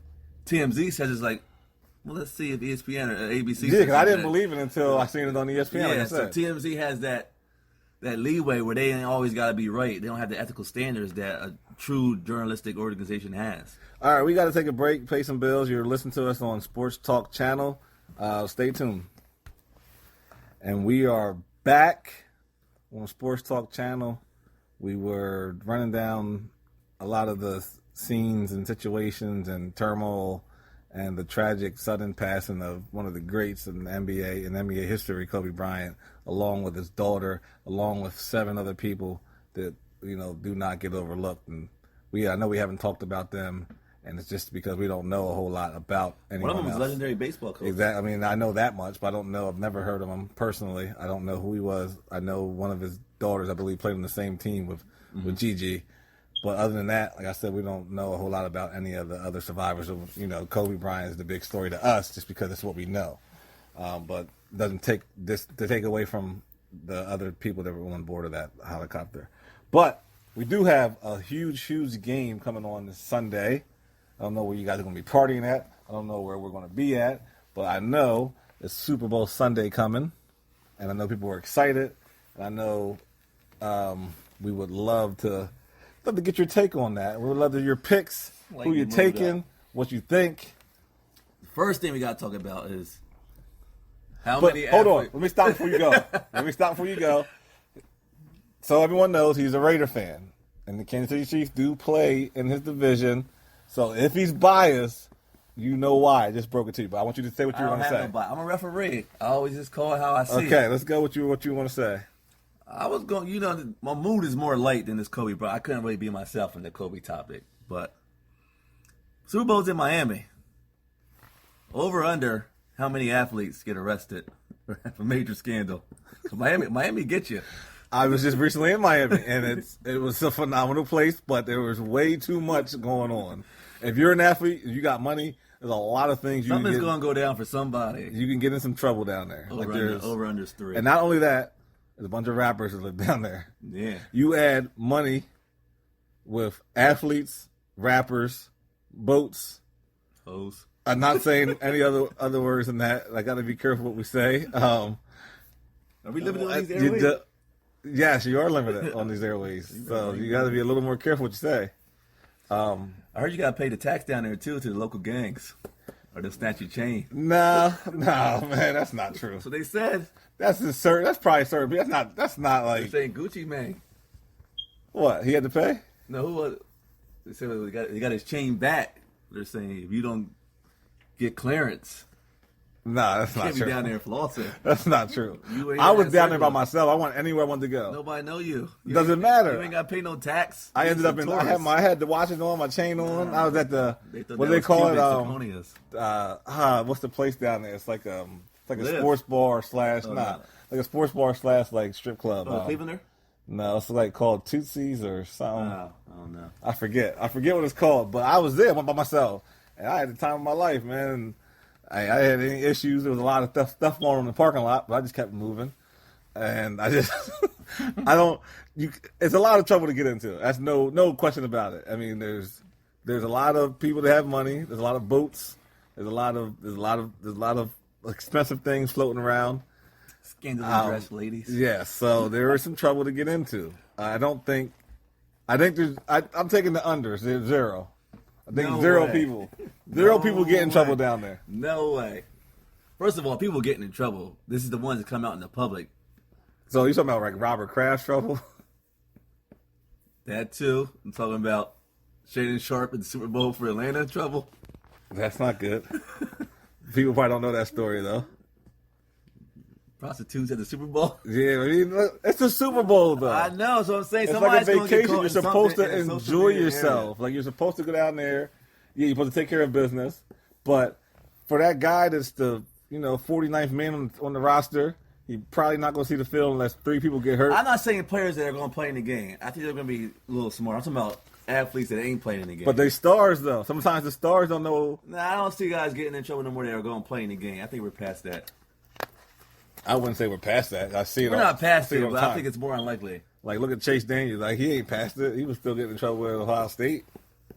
He was Chase Young. He was the biggest star up there. You can't talk about 19-year-olds, 20-year-olds. They're going to do something. They're a little different. I mean, people are going to do things, period. While we're on that topic, though, you see Kawhi Leonard in the strip club? With the hoodie on. He's the first person I ever seen in a New Balance hoodie. That's how you knew it was him. You're like, it looked like that's Kawhi. Yeah, that's definitely Kawhi. But he wasn't doing anything. He was just sitting there. That's what Kawhi does. It was strange. Kawhi was doing what you thought Kawhi would do in the strip club. Just sit there. Just sit there and then tell a couple ones, say, what it do, baby? What it do? Kawhi's he's a different bird. He's a different breed. He's a killer, though. I mean, he is. I mean, what was he? He almost looked uncomfortable. Did he not? Did he look comfortable? He looked like I thought Kawhi would look in the strip club. He looks uncomfortable everywhere he goes. Why's Kawhi's lips always look chapped? He probably don't carry around no black chapstick. We're way off topic. Super Bowl pick. Super Bowl pick, yes. I'm conflicted. I'm going Mahomes. My homies. But I'm hesitant because every Super Bowl I can think of with a top 5 offense versus a top 5 defense, defense has won. You got Ravens, Giants. Ravens won, but that was one of the greatest defenses of all time. But Raiders, Buccaneers, although they knew our offense, but Tampa Bay beat the Raiders. No excuses. The saying defense, the defense has historically beat the better offense. The Rams got shut down last year, and they were one of the best offenses last year. With a subpar, but Belichick's defense is always going to be with 2 weeks to plan. So historically, the better D has beat the better O. But I'm going to go with Andy Reid getting his first ring with Mahomes. Oh man, everything. I'm an Eagle fan, and so I want to ride with Big Red. I would love to ride with Andy. And I've been against the Niners all season. I haven't picked them. I highly doubt I picked them one time this year to win anything. I don't think they're that good, even though they look great at times. That defense looks like one of the best you'll ever see. But the offense has Garoppolo don't look good at times. So he does enough just to get you your 17 points or 20 points, and that defense doesn't give up 20 points. So you don't have any worries. And I do think though the Chiefs D is playing much better, and they stopped the run. And if you stop the 49ers run, Jimmy's gonna have to beat you. Jimmy's gotten it done in the Saints game, put up high 40s. When he's had to do it, he's done it. But do you trust it in his hands if he has to do it? Do you trust Jimmy? I like Jimmy. I think Jimmy's a baller, and all he does is win. I think he's like 20-3. 20. He hasn't lost many. He don't lose many games, and people complained about last week. But if you're running the ball, you don't get stopped. You don't stop running the ball. So it had nothing to do with Jimmy. It had something to do with the Packers' run defense. Well, I'm going to go because I'm not probably picking this more with my heart because, like I said, I am an Andy Reid supporter. If the weather is Miami weather, if you got 70 and sunny, does that change your? 70 and sunny is better for Mahomes. So I'm saying, you got Mahomes and 70 and sunny. Oh, it don't rain much in Miami for 10 seconds maybe. It ain't like an all day thing. So if the weather's ideal, I feel like the Chiefs are going to be tough. That defense is tough, though, so we'll see. It depends on what happens with the offensive line. If Mahomes gets the time, it ain't going to matter. And plus, you have Sherman as a good corner, but he don't do well with them speed guys. Oh, he can't. He ain't guarding Tyreek. He don't switch sides. I say, but Tyreek, everybody, Markel Hartman, all those guys are fast. I'm just Sammy saying. Watkins. Typically, your best corner follows around the best receiver. Well, he never traveled. He didn't travel to Seattle. He don't travel. He takes whoever's on his side. And I don't have a problem with him not traveling. If you're good at what you do, you ain't got to be great somewhere else. Nani Asamoah was a great man corner. He played terrible he's hated in Philadelphia. But he was a great man corner. He had long arms. He was tall for a corner. And he put hands on you. And he bump and run you. The Eagles put him in a cover 3 zone. And he looked like an below average cornerback. Way below average. Was, at the time, it was always who was better, Revis or Asamoah. He was a straight up man. Very long. Now the Eagles overpaid him, and he never looked comfortable with his back. He stole a lot of money from the people in Philadelphia. He liked to bump. No, he didn't steal no money. He stole money. No. He stole money. He definitely stole money. No, when you make billions as owners, the players are allowed to make millions. I don't care how they perform. Well, he got paid for past practice. It ain't Nani's fault that the coaches for the Eagles put him in something he didn't do his whole career. He was terrible. If you're a corner, you're a corner. It don't matter if you play a zone. It don't matter if you play a zone defense. If a guy's on your side, then you guard him. Yeah, but you could be real average when you got a back pedal instead of bumping somebody and running stride for stride with them. Even when he went the man-to-man, he was still terrible. Man, Nani was a lockdown, man. He shut the whole side of the field down when he was I think he just had people bamboozled in the West Coast. Nah. They don't get enough. They don't get enough sleep out there. Nani got right up in your grill. He put them long arms on you. He was a 6'1" corner. You don't see that very often. And anyway, we're off topic. Super Bowl pick. Kansas City. You right? You're going with Kansas City. I'm going with Kansas City. No love for the 49ers. No. Me either. And I'm a Raider fan. I don't like the Chiefs. Yeah, I'm surprised by that. I'm never biased. I just call a spade a spade. We have more NFL news. And I hate the Eagles, and I want to see Randy get it. I think Andy Reid is a Hall of Fame coach, but people try to keep him out because he ain't got the ring. I think he's a Hall of Fame coach today, but he's definitely in if he gets the ring this weekend. Is he a Hall of Fame coach?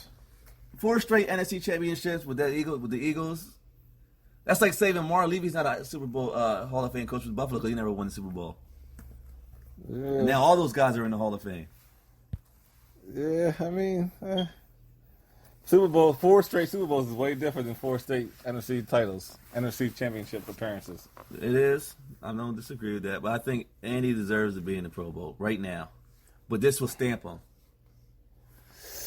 I don't. I mean, it's debatable. It's like that Carmelo Anthony. It's only debatable because he ain't got the ring. He gets the ring, there's no debate. Yeah, I think if he gets the ring, we can say about that. A lot of people though. I know, but You I can think say that about Charles Barkley. You can say Andy that about Reid is Charles Barkley's a whole. what about different McNabb? matter. Did he get in? I don't think McNabb gets in. If Why? he had a ring though. You see what I'm saying? There should be glued. I think, but Andy Reid has the Hall of Fame career already. So why? Because he's been in the league a little bit longer after McNabb. He's always won. He's won everywhere he went. He won with the Eagles nobody in the NFC East has won back to back since then. Since he ran the 4 straight, I don't think. Eagles won it last year, I thought, and they won it again this year for the first time. No. Last year the Cowboys won it. Did they? I don't even remember. Remember the Cowboys? Then they ended up getting upset. Yeah, maybe. I don't know. We want to know that. Anyway, well, we're both going AFC, Kansas City, Andy Reid, Mahomes, Super Bowl picks. So I guess no argument there. There is more football news, though. Phillip Rivers being done in L.A. According to Jay Glazer, before the show started, he already moved to Florida. That's how he's done. He's going to be a free agent this offseason. Good place for him to land. Not with 9 kids. What is... No. Florida's tax... Well, he's going to save a lot of money going with them 9 chillings. Because California taxes is high as hell. And now he's going to a no state income tax. What I'm saying is him moving to Florida. I'm thinking Miami. My thought process is he signs with Miami. I don't know that. I don't know Miami's goals or I think it would be a good move for Miami, especially if they draft 2 and he's not fully healthy, to get a stopgap quarterback like Smith did for Mahomes. But if you're Phillip Rivers at the end of your career with no Super Bowl ring, why would you go there? It don't make sense for him, no. I don't think. But is he going to a contender? Like, who's going to? If you're a contender, you don't need a quarterback. Well, there's some contenders that could use quarterbacks. The Titans are one. Tannehill's going back. I think Tannehill will. Who would you rather have? Tannehill. No. The way he played that offense? He looked good in the playoffs. The way Tannehill played this year or Phillip Rivers, I'd rather keep the guy that's already been there. Yeah, but that's a small sample size. We know Tannehill is a decent quarterback, but he reminds me of Foles. Like, if I was Jacksonville, I never would have gave Foles $20 million because Foles wasn't good, but he had a nice little run. But all the tape says he's not good. So I'm not. He only been one of the plays, but that was with St. Louis. No, he played for the Chiefs. He wasn't good. He played for the Rams. He wasn't good. And he went back to Philly, and he was terrible into a 2-game playoff run. He came back. He was a stud. He had a hell of a run. He was a stud. So and then did it again the following year. No. He started the season, and y'all was begging for Wentz to come back. He was terrible. They told Wentz to come back early from the injury, and they benched him. Wentz got hurt, and then Foles had another good playoff run. Fitzpatrick does the same thing, but he's not going to get you to the promised land for a whole season. And Foles looked terrible this year in Jacksonville. He got benched with an $80 million contract. He got benched. He wasn't fully healthy. He should have never came back. No, it was a collarbone. He was ready to go. No, you're never really ready to go. You don't recover from those broken bones. Well, he is who I thought he was. Well, we're going to see. I think Tannehill will do well in Tennessee if he stays. I don't think Phillip Rivers should be a part of the plan there. I think Phillip Rivers. What about Jacksonville? If you think you got the defense you got 2 years ago, and your only missing link is a quarterback with like DJ Clark. Nah, your missing link is not just a quarterback. If you feel your defense is still that good, the team that should have beat New England 2 years ago, which I thought they got robbed in that game, then you definitely, if you still feel that way, you think Rivers takes you over the top. No, I don't. Rivers had a good team in L.A. and they couldn't win. They were 11 or 12 win team 2 years ago. They had a bad year this year, and their running back held out, Melvin Gordon. He held out, but he didn't make a difference when he came back. Yeah, when you sit he wasn't built like that. And last year, he was man. a monster. We have Phillip Rivers is throwing picks in the end zone at the end of the game. They said Tampa Bay wants him. You got to be smart. Come on. That's a playoff team. They're a playoff team if you take 15 picks away from Jameis, and you still would have had 15. Where does Jameis end up then? Let's say, all right, let's draw out the scenario. Phillip Rivers goes to Tampa Bay. Tampa Bay obviously is not going to have Jameis Winston back. Where does Jameis Winston land? I'd take Jameis in Oakland. In Oakland? I would take Jameis with Gruden. Over Carr? It would be tough because of the contracts. I don't think you could do it. But Jameis is a talented quarterback. I don't know. I'm shocked to even hear you say that. That's what I'm saying. But I don't think the Raiders need to make us. You're going to Vegas. You got to go out there and score points. Carr won't take the shot no more. Since he got that broken leg when he's an MVP candidate, he has not been the same quarterback. And I haven't missed a Raiders game since 2007. I've only missed one in over 20 years. And Carr won't take the shot. You see the film, guys are running wide open. He's Mr. Dink and Dunk. Wow. Winston to Oakland. And I'm not even saying I want it. I just feel like I know Gruden would want a gunslinger. Gruden wants a gunslinger. So, Rivers to Tampa Bay. I don't think he goes to Tampa Bay, though. That's down in Florida. Well, he's in Florida. He's in Florida already. He went to Florida for a reason. He must have heard something. No, there's 3 teams in Florida. Like, I don't think Dolphins are it, though. Unless he's playing for money. When you have 9 kids, you do play for money. He don't need the money. He's rich. When you have 9. And he lives a different lifestyle. He does live below his means. Like, he's probably got all kinds of money stacked up. Polo ties don't cost that much. Yeah, he don't have any boats, and he's not out there in boats, and he ain't buying boats and Bentleys. He's a competitor, though. He probably wants to play still. Oh, he definitely said he wants to play. Plus, who wants to be home with 9 kids? Nobody want to be home with 9 kids. I don't care who you are. If they're my children, I would love to be. No, you would not. You would try to get away. You would have dad watching them. No, I love the kids, man. Not 9. I don't. Everybody loves their kids. I would never have 9 kids. All right, so I won't even have 4. Whatever you make right now, and somebody said, "I give you an extra $25,000 a year to be a stay-at-home dad instead of go to work," what would you do? I might take the 25. Take your ass to work. I might take the 25. No, you wouldn't. Nobody wants to be a stay-at-home dad. I might take the 25. I have never been more tired than I was home with my daughter by herself, and she couldn't even walk. Dora raised my daughter. No, when they can't walk, it's worse. When they're like my son's age is 11. Brandon's 11. Now they're self-sufficient. He get to make his own bowl of cereal in the morning. No, imagine with being at home with infants. Look, I ain't trying to hear it. Look, we got some more stuff to get to quick. The Kansas fight. Jayhawks against Kansas State. They over-penalized them. Too many games. The Sosa got 12 game suspension. Too many games. He picked up a chair to hit somebody. He didn't hit nobody. Check the Minority Report. Because someone grabbed it out of his hand. Nah, he was never going to hit nobody. Hold on. Okay. If say he's attacking you. Say he's about to attack you. So you're looking at him. This is valid. No, listen. You're looking at him. You see him. You're like, oh, he's not with that chair. He picks it up. He puts it behind his head. And he puts it behind his head, so you already know when someone puts something behind their head, they're looking to swing it.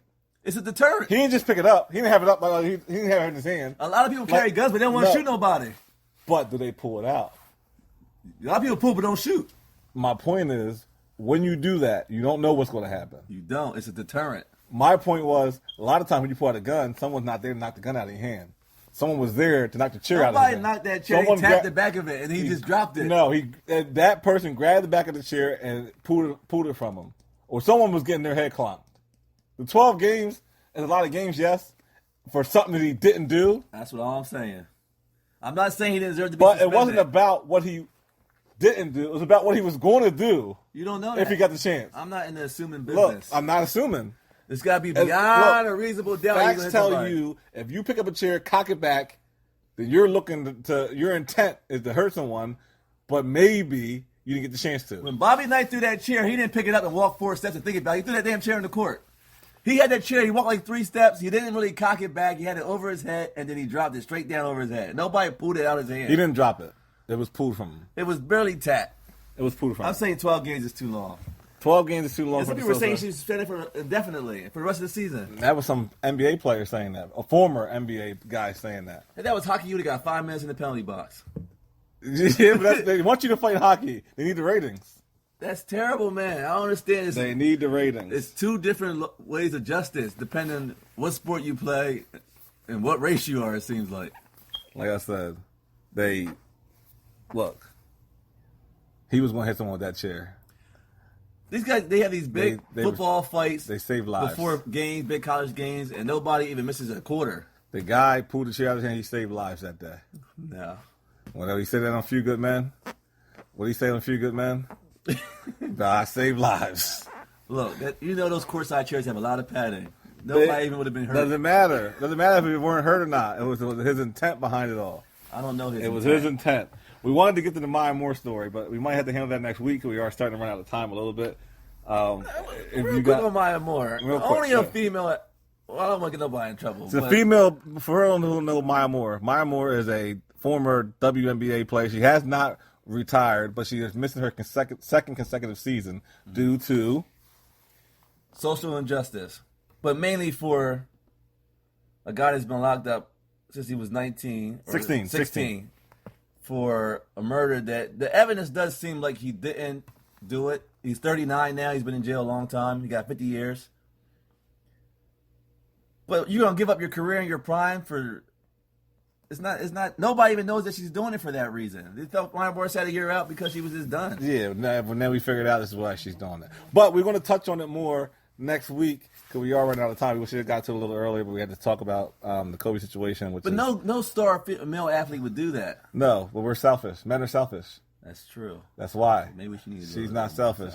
Anyway, we are here on Sports Talk Channel. We are glad to be with you. Our thoughts and prayers with mine or with the Kobe Bryant family and anyone that knows him and the fans of L.A. I appreciate you being here, Mr. S. Rude. Mr. Ray Allen in the clutch. Yeah, we appreciate you coming because we were down. I was just going to do a whole hour by myself, but luckily that didn't have to happen. So we will see you guys or talk to you guys next week. Hope you enjoyed the show. Peace. To women who hoped to evade the ticking clock of time, Dr. Frederick Brandt was the most potent drug dealer in the world. And the dealer got high on his own supply. From Imperative Entertainment and the team behind Broken Hearts comes a new series that will challenge everything you know about fame, fortune, and the fear of growing old. I'm Justine Harmon, and this is The Baron of Botox. Hey, what's up, everybody? This is Ben, a.k.a. BS3, from the Weekend Wrap-Up Show. And on this show, we recap the sports from the weekend, from Major League Baseball to UFC to swimming. Probably not. But it's a great show. We recap the sports, movies, whatever it may be from the weekend. Also, we have something special called the Benny Awards to the top performers of the weekend. And you can find this show on Sports Talk Channel. Yo, come check us out. It's Coach G from The Assist. Let you know you can tune in to us at The Assist every Monday, Wednesday, and Friday at sportstalkchannel.com. From 8 p.m. to 9 p.m. Eastern, we're going to give you that real spill, keeping it to you raw. Also, if you don't want to hear from me, come check out our other squad, 24/7 round the clock. We kicking it to you real spill, baby. This is Aaron Weinbaum, host of the MMA Fight Picks podcast. I have been an MMA fan since the early 90s. I grew up in a small town where the only way you could watch the UFC was to go to Blockbuster and rent a tape.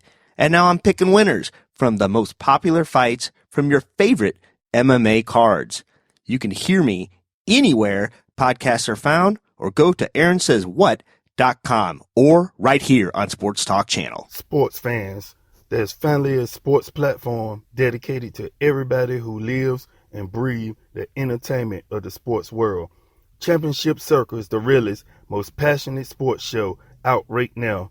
Tune in to Championship Circle Monday, Wednesday, and Fridays at 5:30 p.m. Eastern Time on sportstalkchannel.com, Spotify, iTunes, and any other of your music platforms. Hey out there in TV and radio land, this is Mike Monty, one half of Long Island's #1 pro wrestling broadcast, filmed and produced out of Village Connection Broadcasting every Thursday from 8:05 to 9 p.m. And we're excited as hell to tell you that we'll be on the Sports Talk Channel. Drive time, 4 to 5. Catch us there. Cole Johnson here, Cole Sports. What can I say about this program? It has many segments going in, upon further review, Adult of the Week, and many other segments as well. This is a show that is for you. So join me, 7 a.m. Eastern, 4 a.m. Pacific, Monday through Saturday, SportsStarChannel.com. Cole Sports.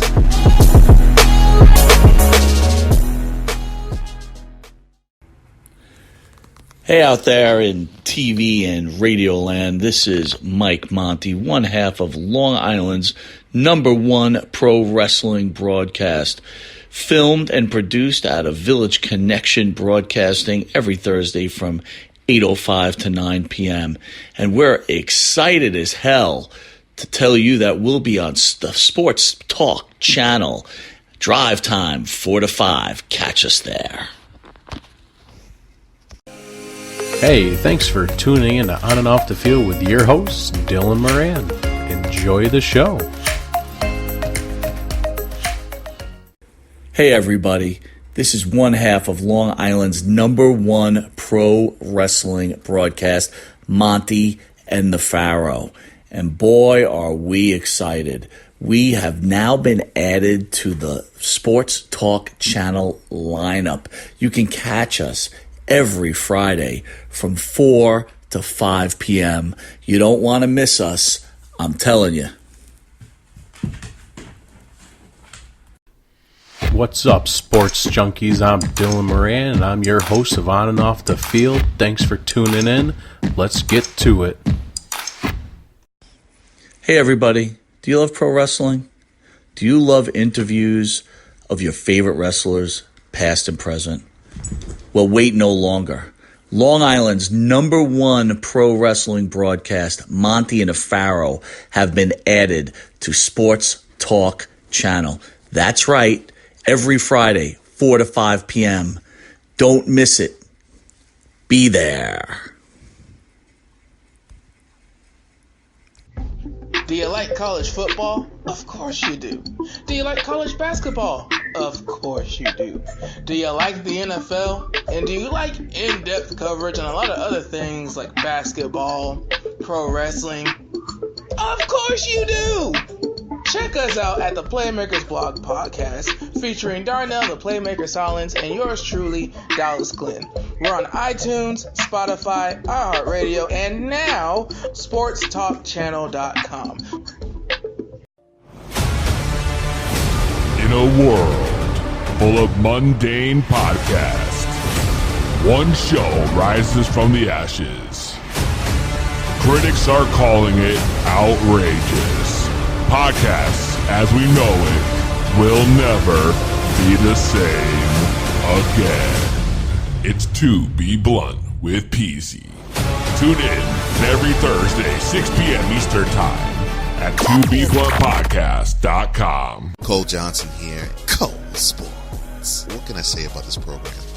It has many segments going in, upon further review, Adult of the Week, and many other segments as well.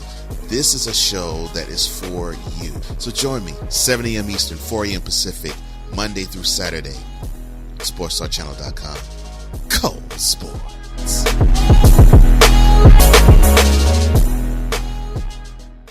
Hey, welcome to the bench.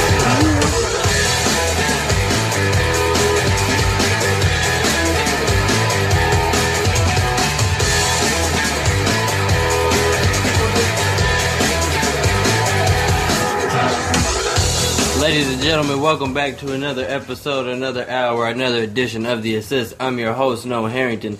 To my left, I have Coach G, and to his left, we are missing a host. Our Houston sports expert is down in Houston being a sports expert. And to start, I don't think you have to be a sports expert in this, sports fan at all.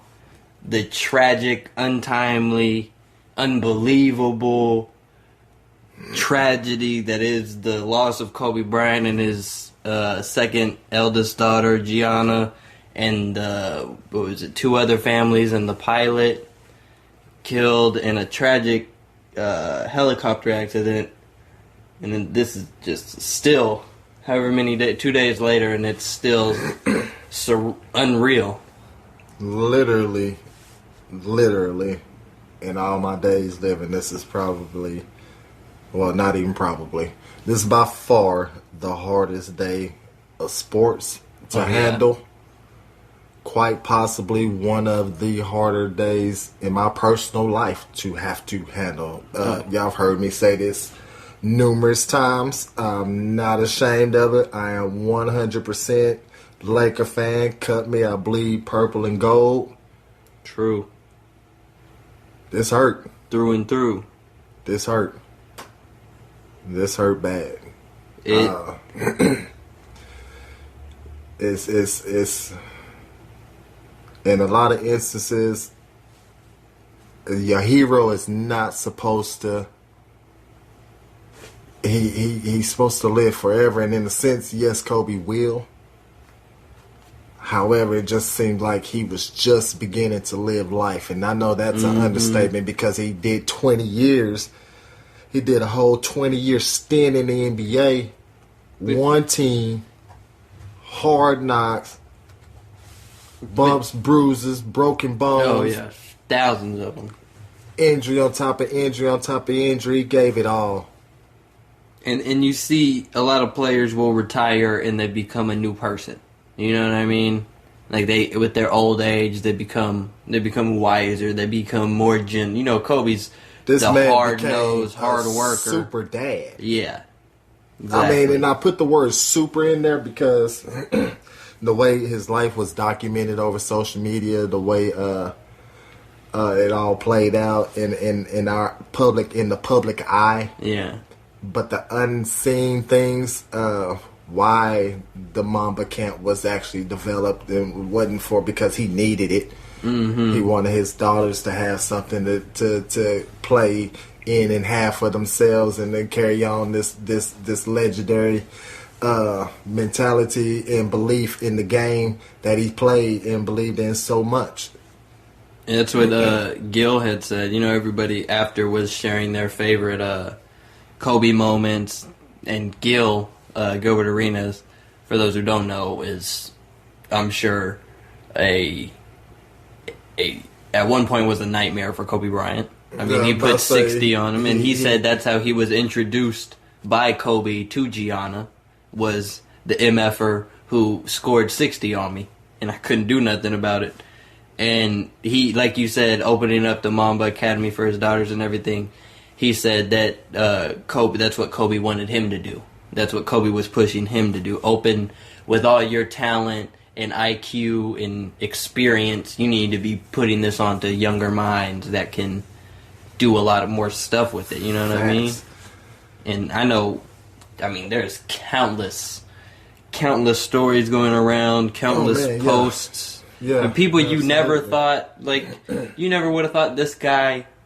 You never would have thought Kobe, this legend, not because you think bad about him or anything. There's a status, you know what I mean? Like the legend and the rookies. You know, he's touching rookies in a way that, like, you're being touched by, like, you've played with this guy for however many years and y'all have been teammates for so long, you know what I mean?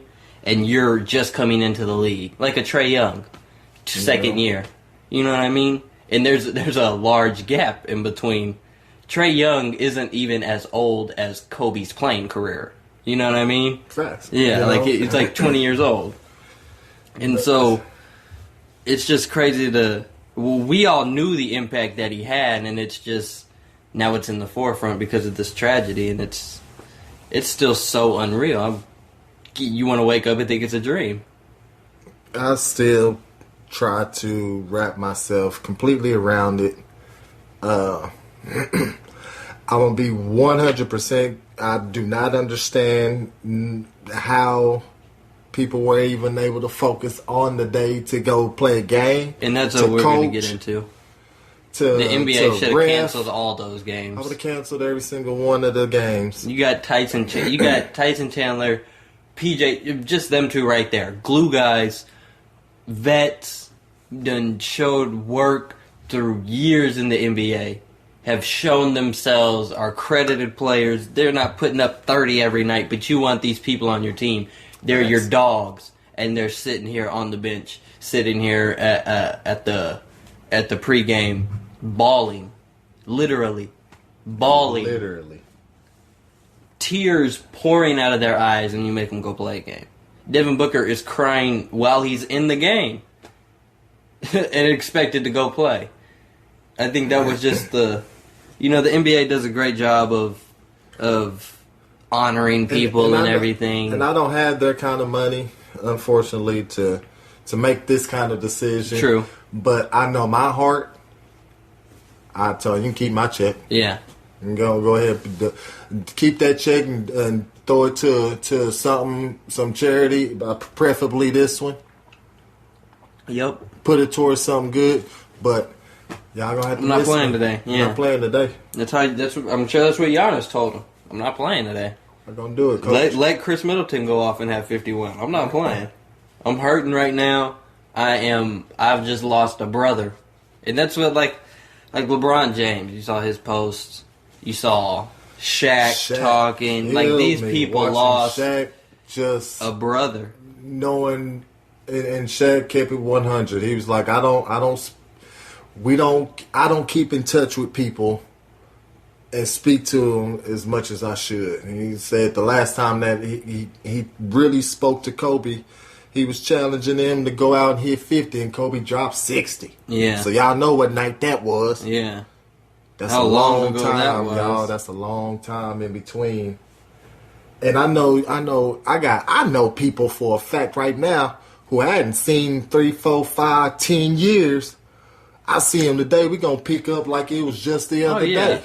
Pick up on our last conversation. I do get that. I understand that.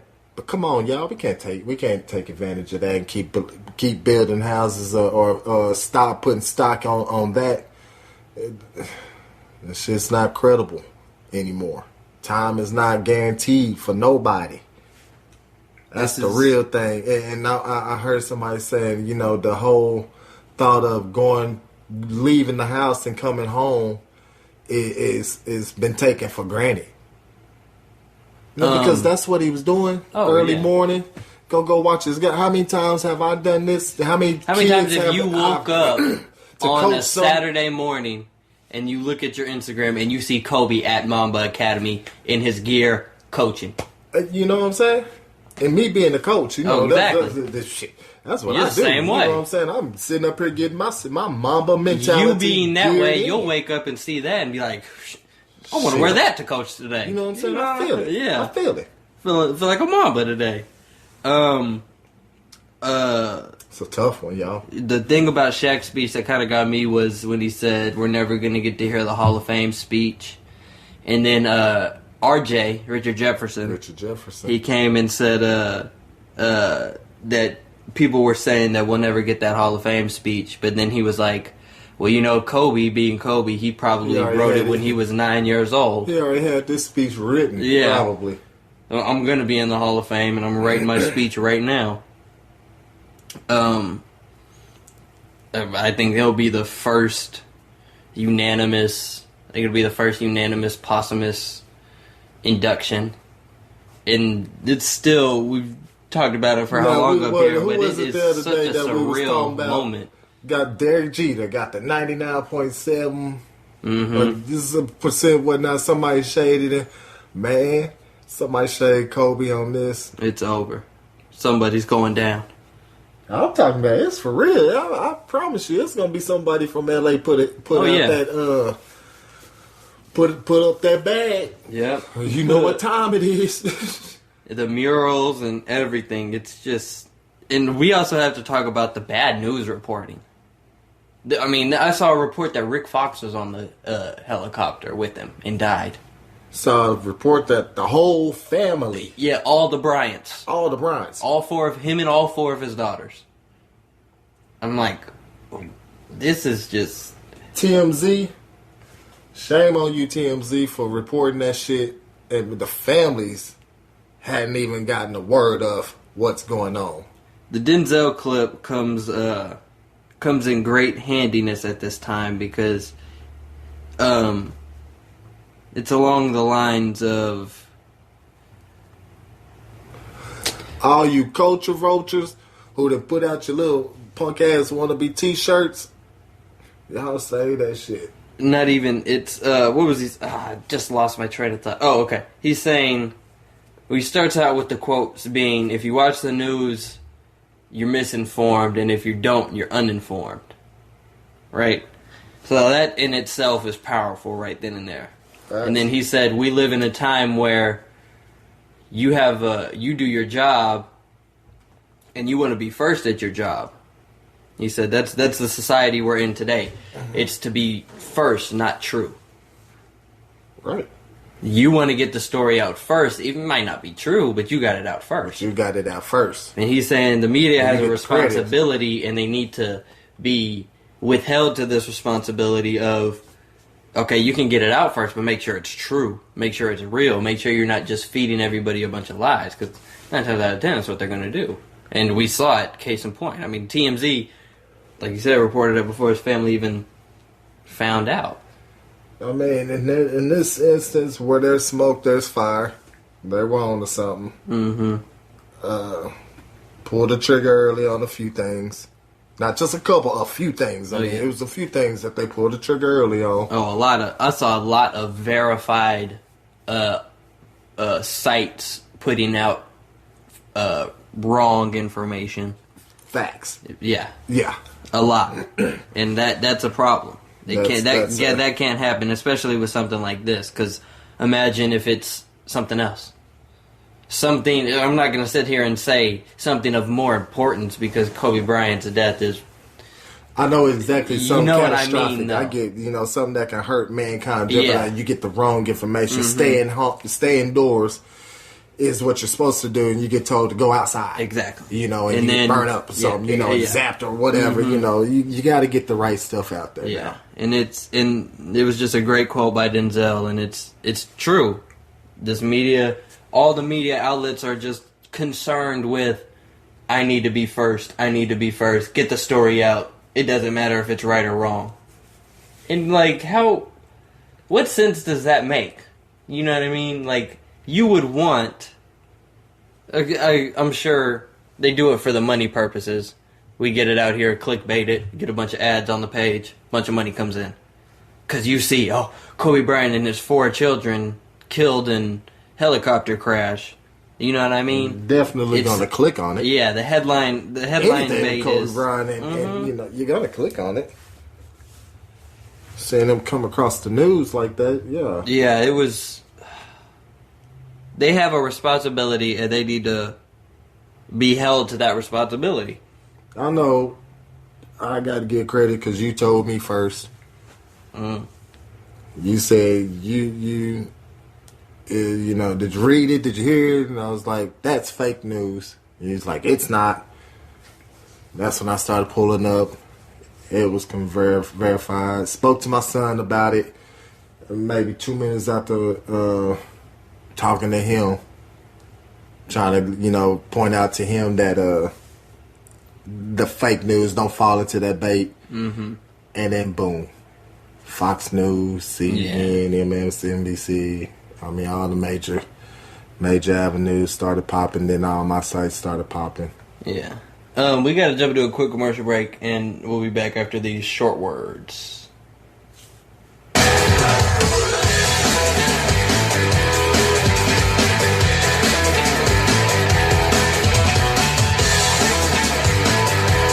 And we're back, ladies and gentlemen. Welcome back to The Assist. If you're just tuning in, I'm your host, Noah Harrington. To my left, we have Coach G, and to his left, we have nobody. Our Houston sports expert is in Houston being a sports expert. What's up, Jay? I know you're listening. My guy. I know back to this. I know he's distraught about Kobe and everything. I know that was his man. Man, I'm telling you, the whole life that he lived on the court. It's sad to see that he only got to, and I know he was a dad the whole time. Yeah. You know what I mean? But he's a dad the whole time. In-season dad is different from an off-season dad. He actually became and a playoff dad is a lot father, different than, and got to be a part of in-season. And he was happy. Probably didn't, here's the thing, they probably didn't see Kobe when they were growing up because Kobe's going to the playoffs every year. They don't see him a lot. You're playing 4 games on the road, back to back. Maybe stay in the hotel for one night. Gotta go back to New York, and you live in LA, and then you gotta go to Miami. There just for a sec, and you do that for 20 seasons. Because to fact check that, listen to everybody's testament about Kobe and their work that I go to the gym 5-6 hours early. And Kobe's still there. Kobe already there. You're like, damn, how long he been here? Like, what does he see his and kids? he's left after me. Yeah. I thought I was kids. there for a long time. And you know he got kids. Mm-hmm. So just to fact check all of this, how he was a busy man for 20 years. Did he ever sleep? Have you ever seen a picture of Kobe sleeping? And that's the other thing. That's what they said about Michael Jordan. In 92 Olympics, they never saw him sleep. They'd stay up in the room playing dominoes till 5 in the morning. Jordan be the first one at practice, 7 in the morning. First one there, yawning, tired. Never saw him sleep. He said, and no, I think it was Phil Jackson, and he said they had won a game, and they're in the Mike's getting ice, and he's just sitting there, and Mike's telling Phil, like, we did it, man. We're gonna make something happen with this. And then he kind of dozes off, and Phil kind of thought to himself, like, I think that's the first time I've seen his eyes shut. More than 5 seconds. That's since this whole time we've been in Barcelona. I think I've seen him sleep. And that's just a testament to Kobe Bryant, because, I mean, you think Michael Jordan's a hard worker. Michael Jordan was a hard worker. That's why Kobe Bryant was such a harder worker. You know what I mean? Like, he laid the blueprint, so this is going to be even better. And you got people who work hard that will openly, admittedly, T-Mac, Chauncey. Fact. I mean, all the NBA players, you got to work hard to be in the NBA. And tell you, man, we take days off. Oh yeah, I'm not going to practice today. I'm chilling. Not Kobe. Oh no. That was unheard of. And you're not doing that on Kobe's team. Not happening. He was talking to a young AI, him and AI. And they both come into the league. 96. Got at him, they was like, so, hey, AI was like, what you going to get into, Cole? He was like, man, where you going? What you about to get into? Mm-hmm. I'm going to the clubs. We going to hit the club up here after a while. What you doing? I'm going to the gym. I'm going to the gym. Man, it's the Kobe Bryant, the gym rat. He's the gym rat. If there was somebody out there better, it wasn't going to be for too much longer. If there was somebody out there doing that better, we'd know about it. Not on his watch. He had a kill list at a very young age, at 13? He had 13 people on his kill list already coming into the league. I think. Well, I know. This is what's so great about Kobe Bryant. One is the love was there. People say I don't want to be loved when I die. You know what I mean? Like, I don't want y'all to love me when I die. You didn't give me no love then. Don't fake the love now. Yeah. Kobe didn't. It's no fake love right now. Everybody's hurting. Everybody loved Kobe. You knew Kobe was amazing. And he got the love while he was here. You know what I mean? He did. Through his craft, he absolutely We would did. still be sitting here having a Kobe Bryant segment if he hadn't passed. You throw some trash You know away, what I mean? Exactly. You giving Kobe love. Exactly. Hit your little shoulder shimmy, cock it to the side, fade away. Your little jab steps. Kobe? Oh, I already know how that go. Yeah, and that's what I love to see. It's Nipsey got a bunch of fake love. People who had never heard of Nipsey giving him the shout out, this, that, and the third. People loved Kobe Bryant. Kobe Bryant was like I said, we'd still be having a Kobe Bryant segment up here if he hadn't passed away. There's no shortage of content on Kobe Bryant at all. You can talk about Kobe Bryant. We could talk about Kobe Bryant for this entire hour. Literally. Good moves. The great, the player we talk about him. On the leader. Court, after court. Exactly. Things that he did. The businessman, the Capital One venturist. Talk about his storylines. His storytelling, his book writing, everything. His fadeaway. His up and under, you can go on forever. He speak multiple languages. That is so cool just to go learn somebody's language, just to be able to talk to him. We were just talking about him up here. Just talking about him talking to Luka in the language. And it's baffling that LeBron James passes him in scoring the night before. LeBron said he talked to him that morning before he headed back to L.A. from Philly. And that's just... I know LeBron is that's probably what's helping him at this point. All right, my last conversation, it was all right, bro, love you, stay up. You know what I mean? It wasn't any riff. It was love. You know what I mean? And I think that's love. Genuine love. Yeah. Like, he was genuinely happy that because he knew what it took to get to this part of your life. You're elite. And you're at elite an club amazing now. Yeah, you're at a unique position to do some amazing things. It's like they say when you get an Oscar, Kobe Bryant's the only basketball player to ever have an Oscar. They say when you get an Oscar, people kind of look at you different. Like the Academy treats you different. They know you have an Oscar. They treat you.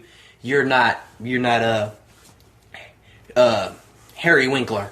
You're Oscar winner Harry Winkler, Academy Award winning actor Harry. You know what I mean? Absolutely. And I think that's kind of the same. You get your when credit. you get in those top 5, top 10 scoring all time. All right, we know what it took to get here, so you're a bad mamma jamma. You know what I mean? And I mean, we already knew that. Kobe already knew. We all knew that LeBron was going to get there soon enough. It was one of them things that the way LeBron come into the league, having a team built, around him, basically. Okay, you're our center point. You're our focal. Yeah. Everything is that we bring in is to complement you versus how the Lakers were built during the time frame when Kobe was traded for. I saw a post. Kobe when he was 17. Kobe played a prime D Wade, prime T-Mac, prime Duncan, prime LeBron, prime Durant, prime Ray Allen, prime Chris Webber, prime Kobe. Like, it's Kobe, I would say, played the most competition. He played prime Jordan. What am I forgetting? Exactly. I was about to say you're playing prime Iverson. And he's whooping everybody. He's averaging 30 on everybody. Prime T-Mac. And T-Mac was a problem. That Gil. was his boy, Gil. Prime Gil. Like, I'm just trying to go through the teams in the league. Who else? The whole that whole New Jersey Nets team. Dirk. That whole the Nets team. The Denver team when they had Arson and Melo. Just Melo, period. Yeah, Melo, period. Over in New York, Melo's a problem. San Antonio. Not just Duncan. San Antonio. Shit. That's Houston. Yeah. And T-Mac. That whole team. Kobe played the most competition there, and then came and played Steph. He played you know what I mean? World Peace. He played a Ron Artest. I mean, and they don't make him like that anymore. He's from a different era. That's what I'm saying. He's cut from a different cloth. Exactly. And he played against them, played with them. Some of these dudes, Matt Barnes, played against them and had some heated rivalry moments. Yeah. Turned into solid bonds. Oh, yeah. He was just on the podcast. And it's so crazy, and you think about all the stuff he was just doing. Just talk to Luka in whatever language. Just talk to Bron. Just talk to Sharif. Popping into the games. Exactly. Making his pop-ins, dabbing Bron up mid-game. You know what I mean? Being at the WNBA games. He was the meme for the longest time. Him and Gianna sitting there talking. You know what I mean? That was a meme for a few months. Kobe seemed to be hitting everything, unknowing, it wasn't planned that he was hitting everything. You went viral. You're all over ESPN. You're making your money. You're doing what you want to do. You're super dad now. You know what I mean? And he was just living his life, I guess. I want to say that's, And he did it so well. Oh, yeah. Did it so well. We're going to miss you, Kobe. We're going to jump into another commercial break, and then we got some NBA games to talk about. Some people really came with the Mamba mentality these past couple games, and I love to see it because they're honoring the greatest. Rest in peace. Rest in power, Kobe and Gianna. Gigi. Get buckets up there. I know nobody up there could guard you. That were lost in a helicopter accident. How many players do you think Kobe is crossing up? How many past players that have passed, or you think he's up? He's probably up there. Pistol Pete, I want you. Everybody done said I can't do nothing against you. Come over here. This the worst one. He's doing that will. You the one that's got the 100. Oh yeah. You know what I'm saying? Let me come put 100 on you. I'm put 101 on you right now. Hang this 100 on you right now. Let's go 1-on-1 right now. Will grab your Converse. My baby here to witness it too. Oh Let's yeah. go.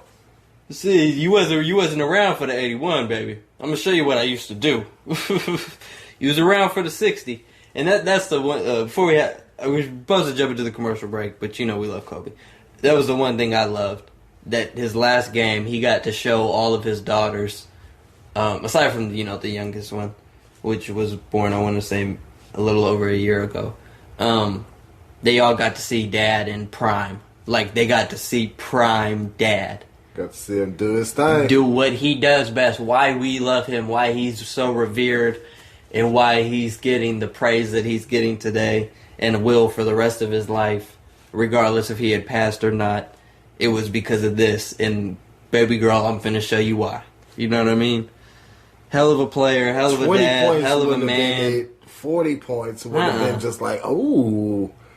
He said, I'm going to go and get 50 would have been like, oh, okay, Cole, okay. What? Last game? But 60 is 60 is another level. 60's over 50. That's all you got to say. That's ridiculous. Yeah. We're jumping in this commercial break, and we'll be back with the last half hour of the assist. Don't go anywhere.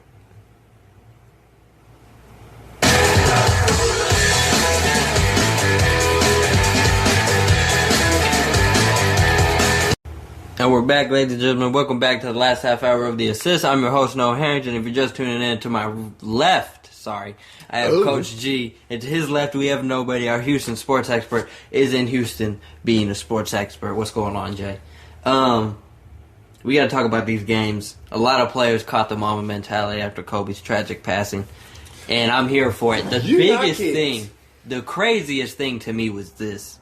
Trae Young and Devin Booker both put up 24 shots apiece, right? Mm-hmm. Combined, they score a total of 81 points.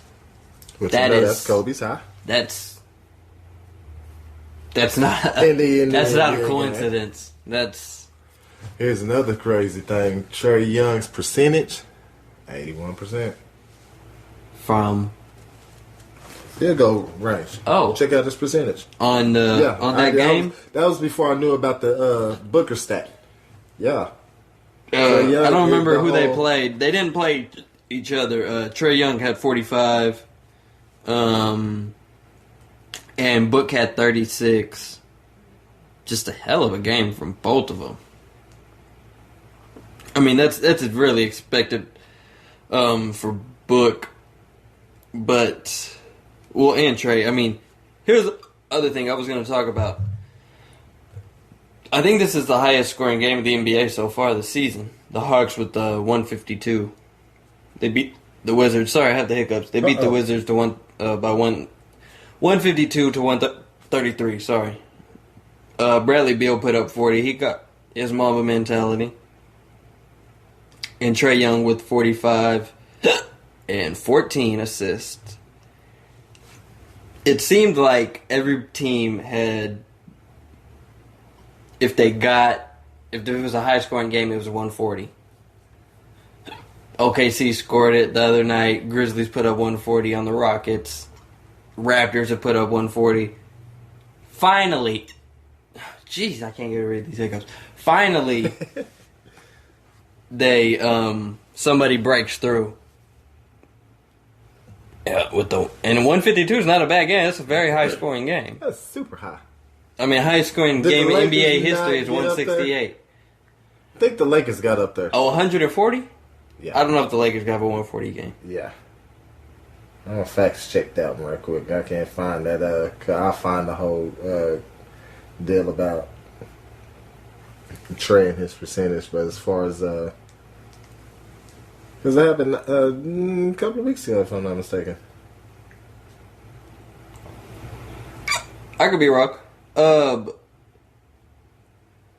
I'm losing my train of thought here for some reason. Other big games. Eric Gordon, a Rockets team that was James Harden-less, a Rockets team that was Russell Westbrook-less, and who again? I'm sorry, I didn't catch that. Russell Westbrook-less. Oh, okay. They were playing a very good Jazz team who had a full squad, and they beat them 126-117. Eric Gordon with the Monsters game, with the Mamba mentality game, with a crucial showing of I'm a pivotal part of this team, and you better recognize it. This dropped a 50-burger. Yeah, he was in his bag. Yeah. But here's still about Eric Gordon, he always been able to do this. He just plays on a team where he's the third option. That's what I was going to say.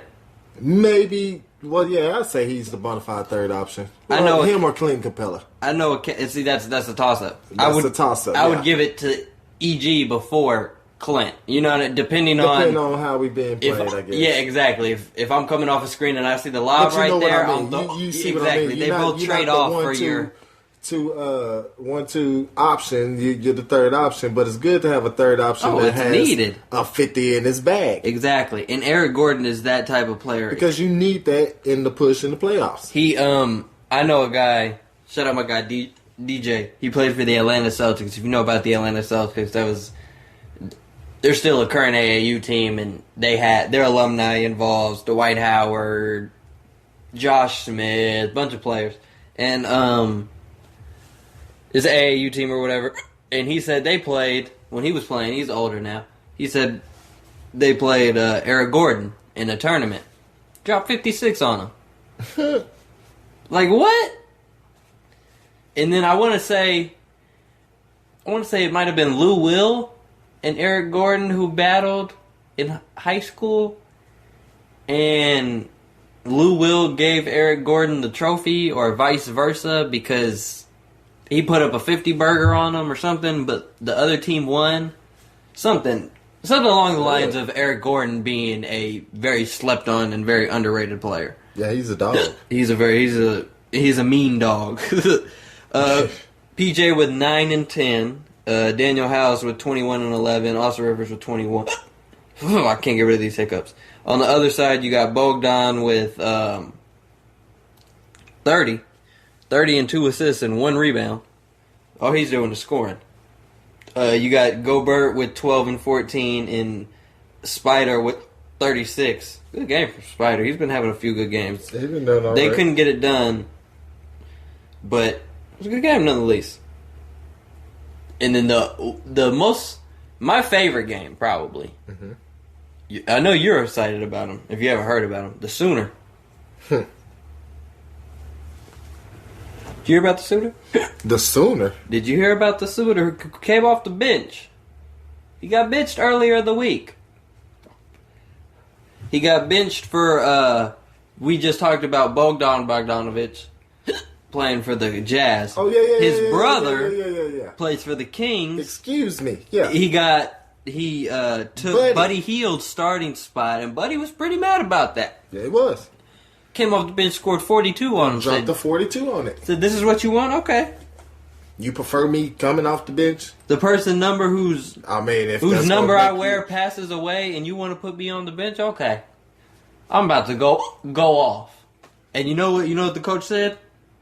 I'm sure this is what he said. I'm not saying this is what he said. I'm sure he said, well, you keep going off. You keep playing like that.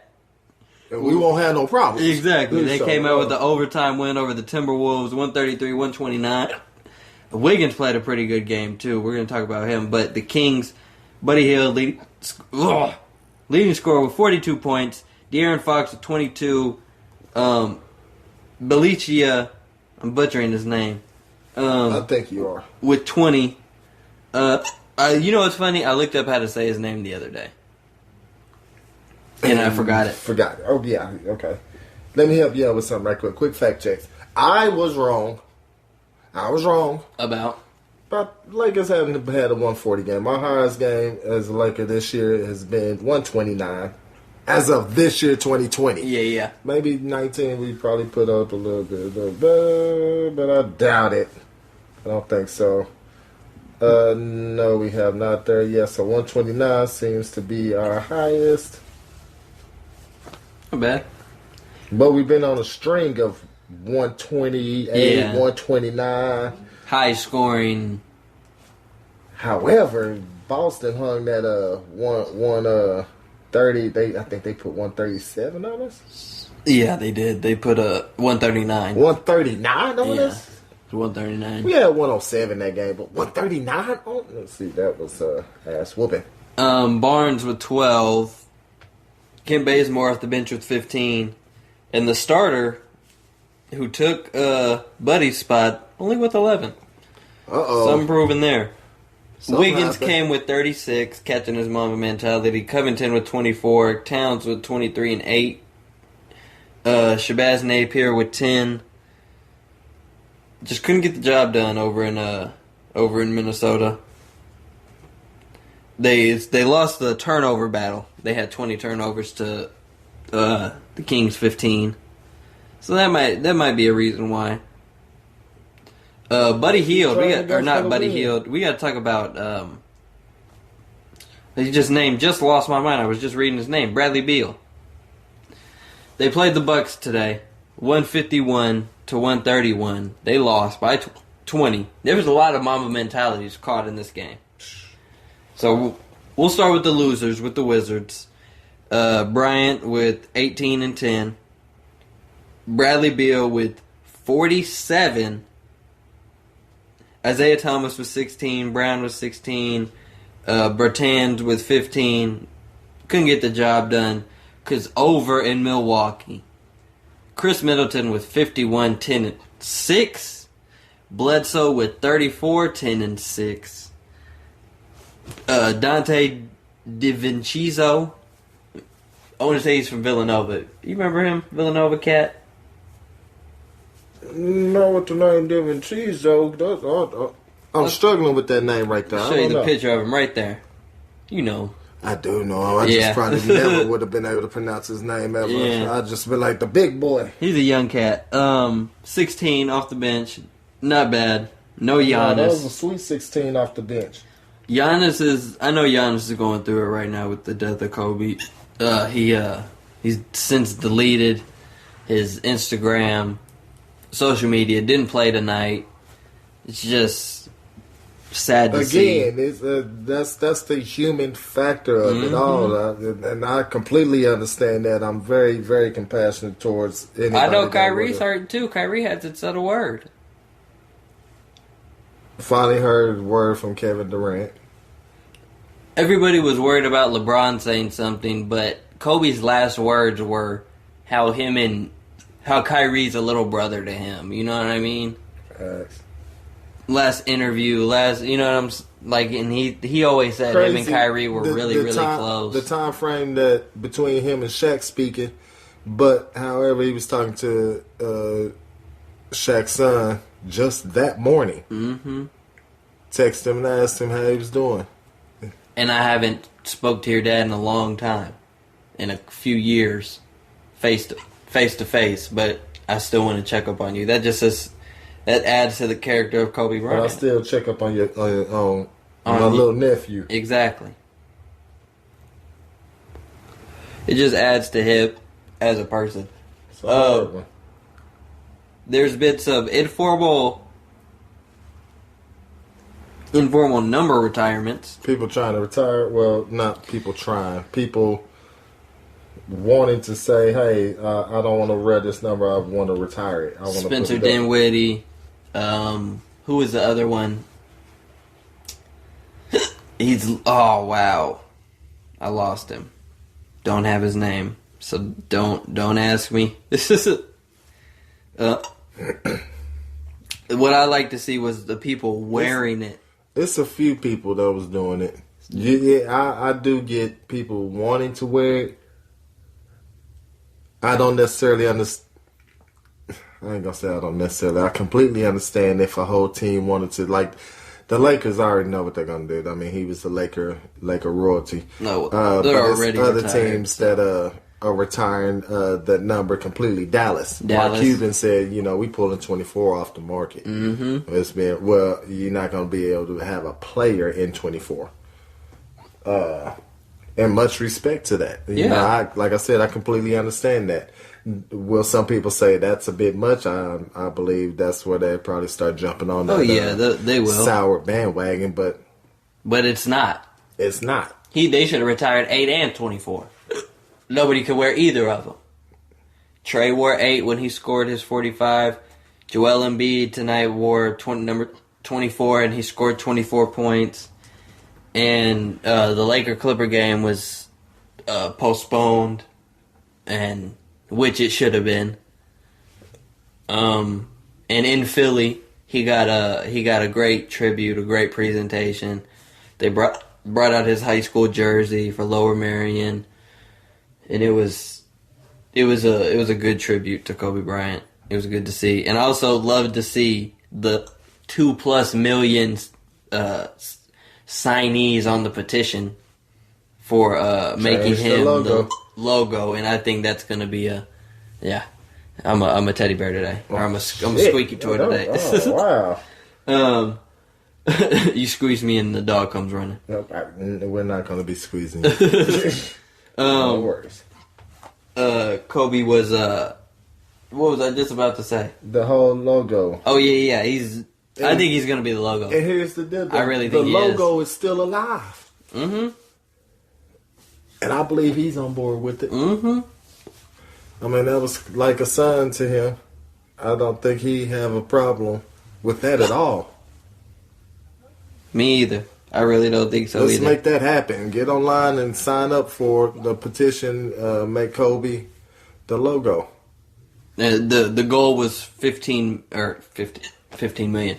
1,500,000. That was the goal. They surpassed that. Oh yeah, they blew past that. Yeah, Kobe Bryant was a legend, and I think that is well worth doing. I've seen some cool ones. I think the one of him shooting the jumper, and it's a front angle of him, I think would be nice. Which one would you like to see? Can't get rid of these. Which one would I like to see? Mm-hmm. Because I also like the dunking one of him. I think he's dunking backwards. I'm like, oh, that's a nice one. I just want to see him and his daughter back again. Well, obviously, but I mean, I'm torn up about this. I know you and my brother. My brother was a Kobe Bryant fan till the death. I mean, I was the one to tell him. That's always worse when you got to break the news to the person. I'm sitting there playing the game, and I see it, and I'm like, wow, yo, guess what just happened? You know what I mean? You know right away. That's not true. No, I'm not believing that. No, it's just that was me too. Oh yeah, and that was me. I'm sitting there like, am I really reading this right now? Is this what this says? I don't think it is. I was like, why would somebody put out some bullshit like that? Exactly. Leave Kobe alone. That is so messed up. I still want to think that. Sad to see you go. Sad to see you go, Kobe. I'm sorry I got the hiccups trying to say your name, man, but you know. Kobe had a good sense of humor. I love all the praise and everything, and I wanted the games canceled, but I really don't think Kobe would have wanted the games canceled. He probably would have been like, stop crying about little old me. You know, the modest man that he was. Stop crying about little old me and play these games. Go play. These people came to see you, this, that, and the third. You know what I mean? Because it wasn't like it wasn't like he was. That's just the Mamba mentality. That's just him. Like, that's what you do. You go play. So go play. His death came at it wasn't like, he was sick. Mm-hmm. He had been, And that's the most tragic part about it. It's such a horrific event. Yeah. It's the modern day. It's like it's an assassination, but it wasn't. Like, you know what I mean? Like it, you know, it's just a tragic, unfortunate event. Prayers to his family, to the families in the other victims' families, everybody. The names weren't released at first, but they have got officially released and everything. I hate to keep the hour so sad, everybody, but jeez, I know if you're a basketball fan, you're hurting. I know it.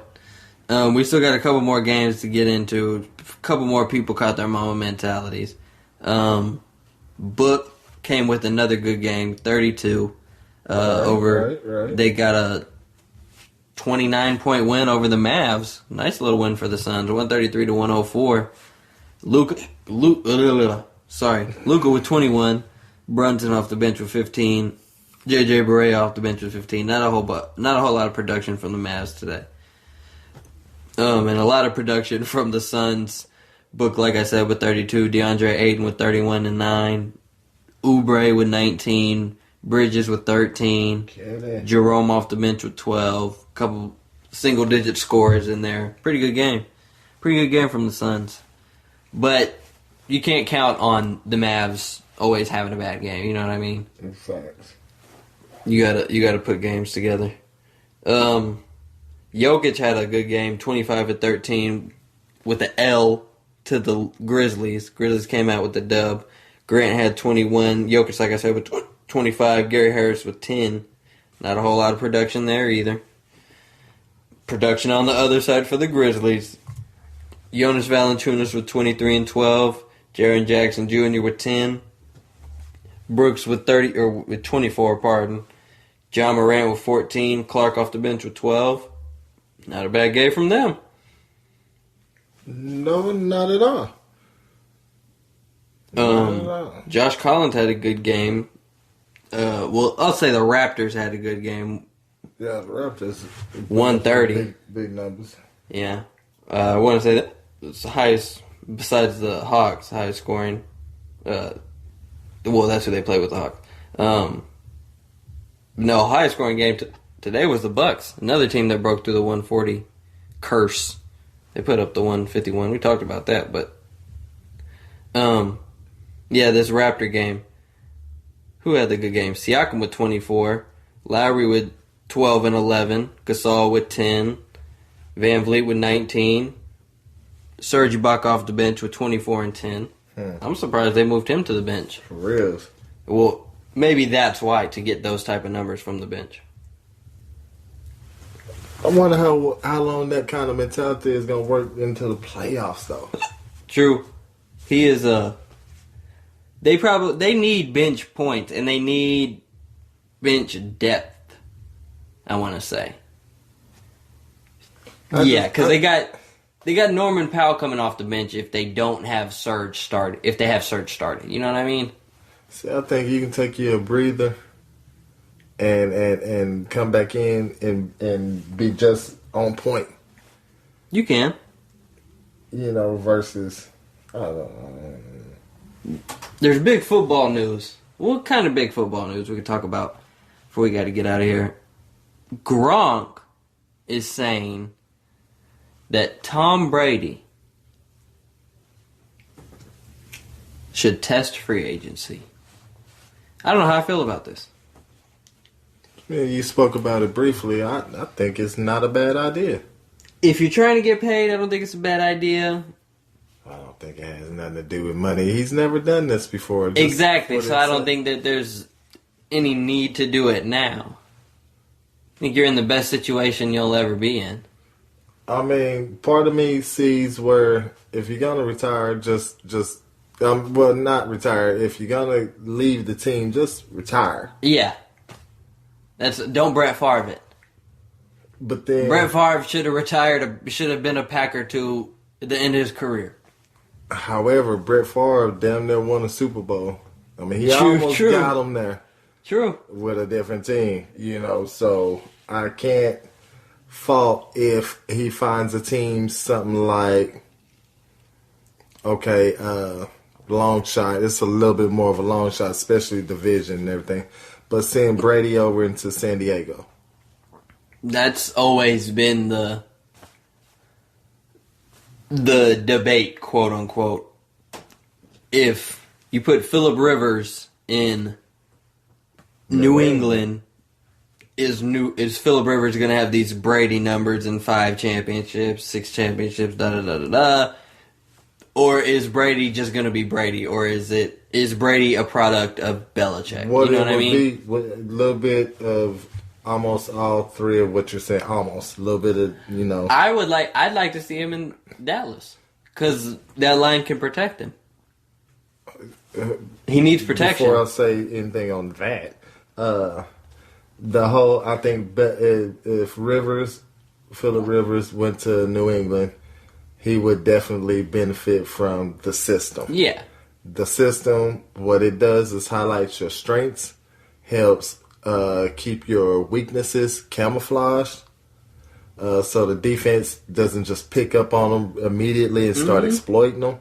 It helps keep that undercover and gives you time to turn those weaknesses into strengths. Yeah, as develop those. As it plays on out. Yeah. It goes unnoticed that was a weakness I never knew, because we don't run that type of them type of plays. But as we get better, we'll throw one in there, here and there. Then this side now of the we're playbook starting to get it starting going to look with a them. lot with this. We're starting to put. So you see the progression of that. Phillip Rivers definitely, but by the same token, having Tom Brady been seasoned under Belichick for that long. Oh yeah, and to go to another team is not a bad move for potentially team that is trying to. They just missing a piece or two.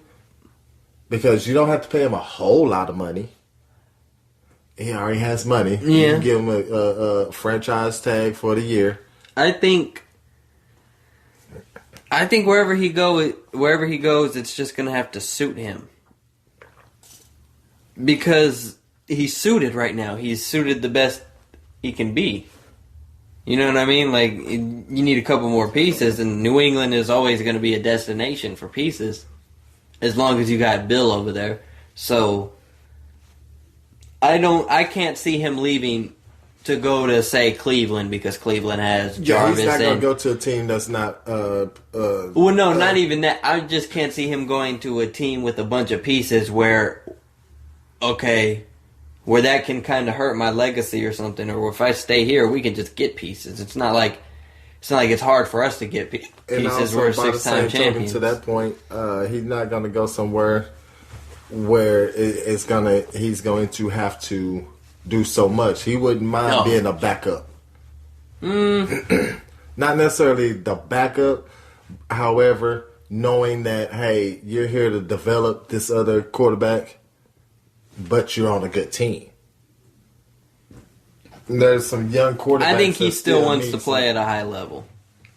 I think he wants to lead teams to championships. I think he better stay in New England. Oh, yeah. And this is Gronk saying it, and he was catching tons of flack. Back to your point, you'd like to see him in Dallas. Well, I'd like to see him, you want to see everybody in a star at one point, and I'd love to see him in 12 in the star, you know what I mean? That's not a want for me.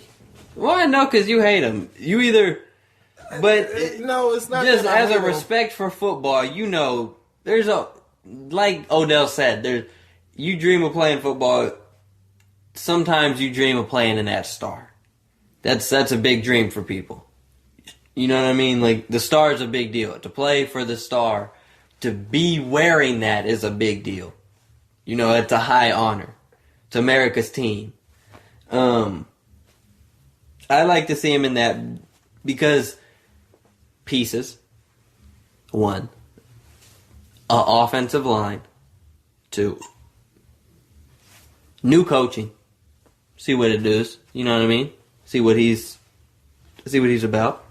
What he brings to the table. I get what you're saying. I mean, I understand that. Mike's not Mike's not Bill, but Mike's not Jason.